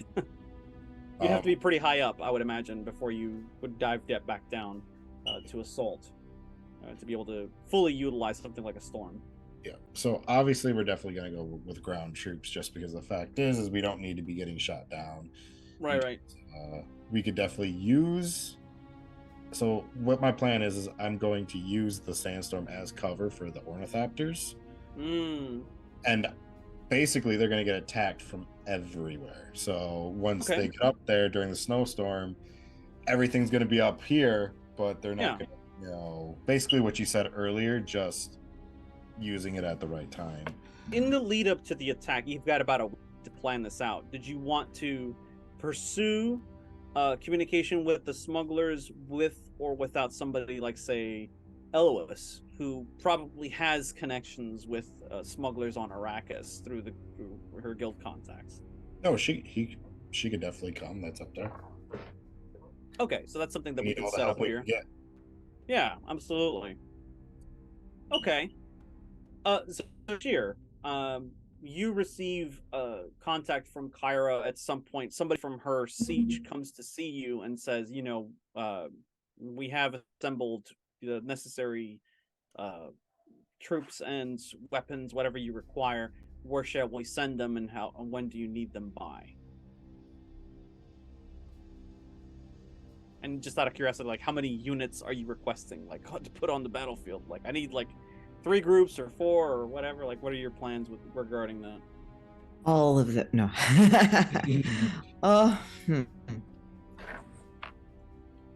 I would wonder what a reasonable amount would be considered for something like this. There are hundreds of Harkonnens there. It's a big operation. You've got plenty of warriors out of Siege Tabir that are going to be raiding alongside you. Like, the way that this would look like, I'll bring up the map so that images can speak louder than words. Effectively, this is what you're going to be looking at. I'll give you a sneak preview here. So, you see this big terrain area here? That's what you're having to look at. See these guys here? These are Harkonnen troops. They represent one unit. Could vary depending on the unit itself. Is it like 20 guys or 30 guys or 100 guys? And they each have a specific location on the board. So this location here is the actual observatory advanced base. And these are the different locations around it where troops are posted for security and for for call them air traffic control, Harkonnen bad guys. And yeah, you could be, if you're approaching on foot, you'd be coming in this way, or you could be coming in this way, some way. ¿Por qué no los over dos? the shield wall and so on. Yeah, well, exactly. You can do it however you like. So these are the different tokens I've assembled, assuming that they'll be out on the terrain looking to do battle. Each one of you would control one of these tokens, and each token would contain a certain amount of like fighters that you'd be leading into this warfare. The ornithopters, of course, have their own tokens, which are not shown, but you can utilize them as well if you wanted to fly into battle, say, and engage in dogfighting and so on. That'll probably happen next session or so. Yeah, air distraction for sure. Ground from multiple angles. But in a way that looks like the bulk of our forces are coming from a general direction that's all the same, having a smaller group sneaking in. Gotcha. So one loud group, one quiet group. The quiet group would coming in from which direction would you say? From the north, from the south, east? Whichever of those directions is the most difficult to come from, only for the fact the Harkonnens shouldn't be expecting that. Okay. If you want to avoid entanglements with the Harkonnens, then you'd probably want to come in this way from the east or from the northeast on a direct route to the top of the observatory mountain, which means you're going to need some really good climbers to make their way up there and have very good coordination between your ground units and the air units that are going to be flying in at some point, which I'm assuming is going to be under command by Archibald from the sounds of it. So he'll be commanding your air power. Somebody like Zushir might be leading your ground team to sneak into the location with somebody like Duncan Idaho to basically take out their security and gain access to their melange. So I also have when it comes to I think I just lost my train of thought again. I'm sorry. Oh, damn it. It'll come back, I'm sure. Choo choo. So I think the best method of communication would be something natural that blends in with the environment if radios go out. And that would Sandstorm would do that, yeah. The distrans. Ha ha ha ha. Not this trans. No, I got it. Right. So that would be an interesting method of communication you can employ. And the Fremen are all about it. They're masters of Dune, so yeah, of course they know how this stuff would work. The only people who would be kind of clueless as to how to utilize it would be the House Cheshire troopers. Like they'd be looking at like, what am I supposed to do with this bat? What do you mean it has a message inside of it? Can they be trained like before they could. Okay. You'd have a week to do it though. We could also have specific Fremen communications agents placed with each unit. Oh, like code talkers. Yeah. Yeah, there you go. You can learn each other's like language, battle language. Smart. I was also thinking we need to get the shield down in order for the dust storm or whatever. They don't have a shield up there. They don't? I thought you said no. they did.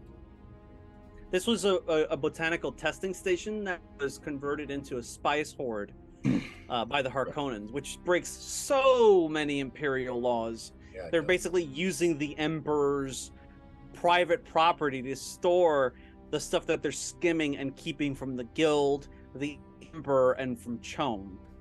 That's a real big no-no. You don't look where... Obviously, it's heavily guarded. Yeah. Okay, so you have a week to plan this out. Stuff happens in between them. Daphne, you send your absolute worst ornithopters to Salgalat's raid. He fails miserably. Okay. It is revealed to you from news coming out of Carthag that Salgalat assembled a team and basically put a harvester primed with explosives, high-level explosives, so that when the worm comes, it swallows up the harvester, and a remote detonation would take place to destroy the Leviathan. That didn't work. And in fact, Salgalat who was surveying everything via ornithopter, and his entire crew were lost in the deep desert when this hunt conducted. The reports are pretty wild. They said that there was a vortex and that some of the ornithopters were sucked into it when the worm, colossal in its size, came out of the sands and opened its mouth and breathed in, sucking them right into its maw. The explosives appeared to do damage at first because the thing roared and there was smoke everywhere. Once the smoke cleared, though, the majority of the harvester was just gone, but they were expecting that. But the crews that were surveying from the top with the ornithopters, they were sucked in or crashed around the area where the worm emerged. Afterwards, the worm just sort of thrashed around and destroyed everything else in the vicinity and went right back under. Out of like 10 ornithopters, 2 came back. Raban is very upset, and he summoned the heads of the houses that are on Arrakis, Chol, Gliss, and House Cheshire, to the Citadel in Carthag. Immediately. Do you attend? Yes. I would also like to send condolences to Varys for Rondama's death. It's well received, and he hopes to see you soon, hopefully under better circumstances. Unfortunately, those circumstances mean that you arrive at the Citadel in Carthag just days before the raid occurs, around the time that Norma comes back from Caladan. I mean, it's Hmm? fine for Daphne to be here while the raid's going on. Oh, sure, okay, that's fine. However you want to prefer it. This little scene takes place in the Citadel, where you're greeted by Chosa Sen, the sort of envoy for the Harkonnens. You remember her, right? The one who limps? Yes. All the retainers are assembled during the day at the palace, and you're in Raban's throne room. So he's sitting like right over there. She brings you in and greets you first before sending you in to see Raban. She's like, as you are all aware, Raban was not pleased with the results of Captain Salgalat's plan to destroy the worm. He's taking adequate steps to do the deed himself. It has been recently brought to his attention that the locals on Arrakis revere the worms as some type of god. It is also known that the knives the Fremen carry are made from the teeth of dead sandworms. With this information in mind, the governor has developed a plan to destroy the White Death that involves the use of atomics.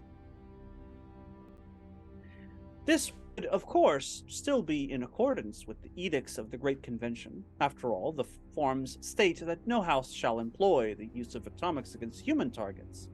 Nevertheless, the weapon being employed here poses no danger to anyone other than the creature itself.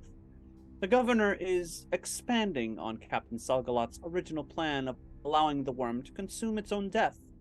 Instead of a remote detonation, which proved to be less than fruitful, the governor will set a timer and configure the explosive to detonate at the appointed time, or when the pressure on the warhead reaches a certain threshold, ensuring an instant reaction. The primary method for luring the creature will be a hot shield. According to past reports from Imperial planetologist Pardo Kynes, something about the Holtzman effect that is created by shields drives the worms on Arrakis into mindless frenzies. We will use this to our advantage in luring in and trapping the creature, after which we will watch as the ensuing conflagration will incinerate this abhorrent monster. All vassals and allied houses are required to participate, of course. Raban is requesting explosives experts and a commitment of troops, for after the creature is destroyed, I have not been briefed on what operations are to occur after the creature's destruction, but I imagine it has something to do with cleanup. I hope this is sufficient information for you and your houses, and that you will find it in your own interest to heed the governor's call when it comes. Oh, and one last thing. I regretfully inform you all gathered that Nadka Zot of House Gliss was the apparent victim of a violent break-in last night at the embassy, where they were seemingly murdered during a robbery. Nuri Rondama of House Chol also perished recently, when Ornithopter crashed into the sands of the Imperial Basin during a night flight between Carthag and Arakeen. They will undoubtedly be missed. She shuts off the cone of silence, and they bring you into Raban's chambers. You suspect to be personally scolded by him, or something like that. Is it just Daphne, or are there other people here? Oh, there are other people here, undoubtedly. Okay. Yeah. Second here.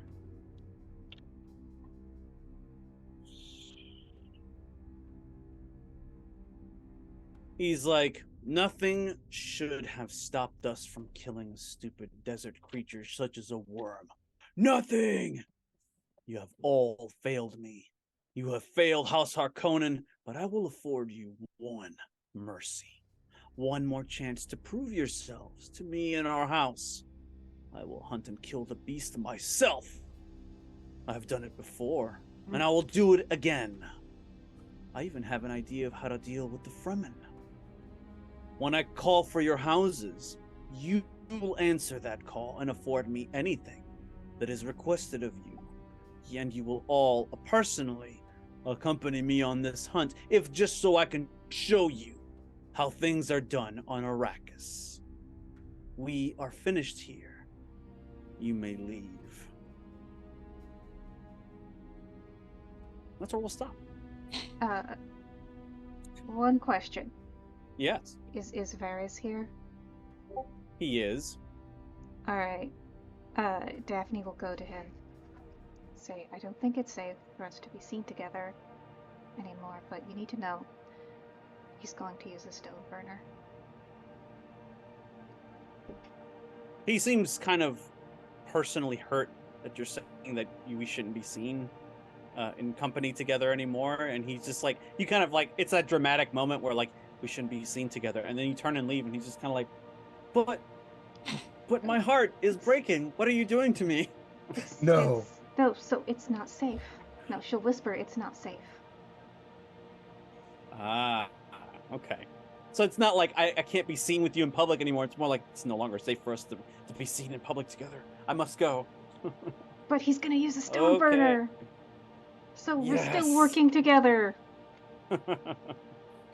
Okay, interesting. Well then, that is all the time we have for this session. I hope everyone watching and those at home enjoyed the session, and we'll continue our adventures into the Imperium next Friday at 11 p.m. Eastern Standard Time. We'll go around the virtual tabletop one more time here and reintroduce our wonderful cast, beginning with Ambrose. Hey everybody, I've enjoyed playing Zashir Samir for you and Tiberius, and also I hope you enjoyed August being extra needy this evening. You can find me playing again Monday evening, 6 p.m. Eastern Standard Time, some strange concept of time that I don't understand in California. And you can find me all over... Time doesn't make sense. You can find me all over the internet as Am Changeling and on Etsy at Thornkind. Have a great weekend. Excellent. Devin. Hello one, hello all. I have been Norma. Maybe not anymore. And you can find me online at Sword of Sullied, and you'll next be able to see me on Monday playing some Dragon Age. Aaron. Hello, everyone. I am Aaron. You can find me pretty much everywhere as Great Cthulhu. I always have a blast playing Eloise, and now I have to make some fun, tough choices, as per usual. Thanks, Eric. Next, you can find me, I think, Thursday on Dre LaFay's channel. We're playing Grounded. And then Christmas, here Friday, obviously, for game.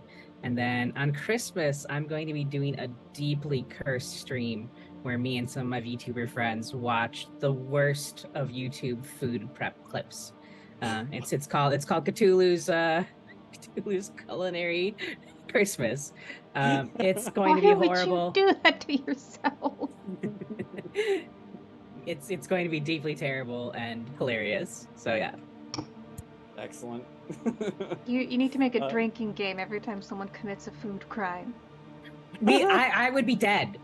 Chef Club is like the war crime of food crime. It is deeply terrible. Dre just said we'd die, Rachel in chat. Leo. Hello, my name is Leo, and you can find me here on Twitch as Leo of the Black and on Twitter. And the next time you can see me is I'm gonna say on Sunday. I don't know. I know I've been kind of lacking on the streaming part, but I just have a lot going on. But I have made it a priority to be able to be on this Sunday and say hello to everybody. So yeah, and I played General Archibald. So yeah. Got lots to do. Yeah, rock on. Last but not least, of course, Rachel. Hello, my name is Rachel. I'm still on fires pretty much everywhere. I have been playing Daphne. Pardo. I need you back here next week so I can slip notes to Varys and we can have secret meetings. So it's not you, it's me. It's literally me. They're trying to kill me and they'll kill you too. It's not you. It's me. Yeah, as for when you can see me next, I will be running Dragon Age Victory, Vigilance, and Sacrifice on Monday, assuming health permitting. There's been COVID in the house. We'll see. But I believe Curse of Strahd, she's the Ancient, is going to go forward this Monday. They've been on hiatus, so looking forward to that. That's going to be a lot of fun. And then I also stream Dragon Age 2 on Wednesdays. I would say follow me on Twitter, Twitch, and Instagram, but I've neglected my Instagram and Twitch is on fire. Follow me on Hive and MySpace. I don't know. Join my Wait, Discord. Twitch is on fire? I thought Twitter was on Twitter's fire. on fire. Sorry. Follow me on Discord. I'll post the link in case anyone has not yet joined. Everything hurts and I'm dying. I've been Eric at Modern Recluse Online. You can find me back here on Friday night at 11 p.m. Eastern Standard Time. Big thanks to our viewers and fans for tuning in. And remember, never sit with your back to the door. Always remember your shield emitter and be careful with whom you trust. For in the game of houses, nothing is truly as it seems. Good night, everyone.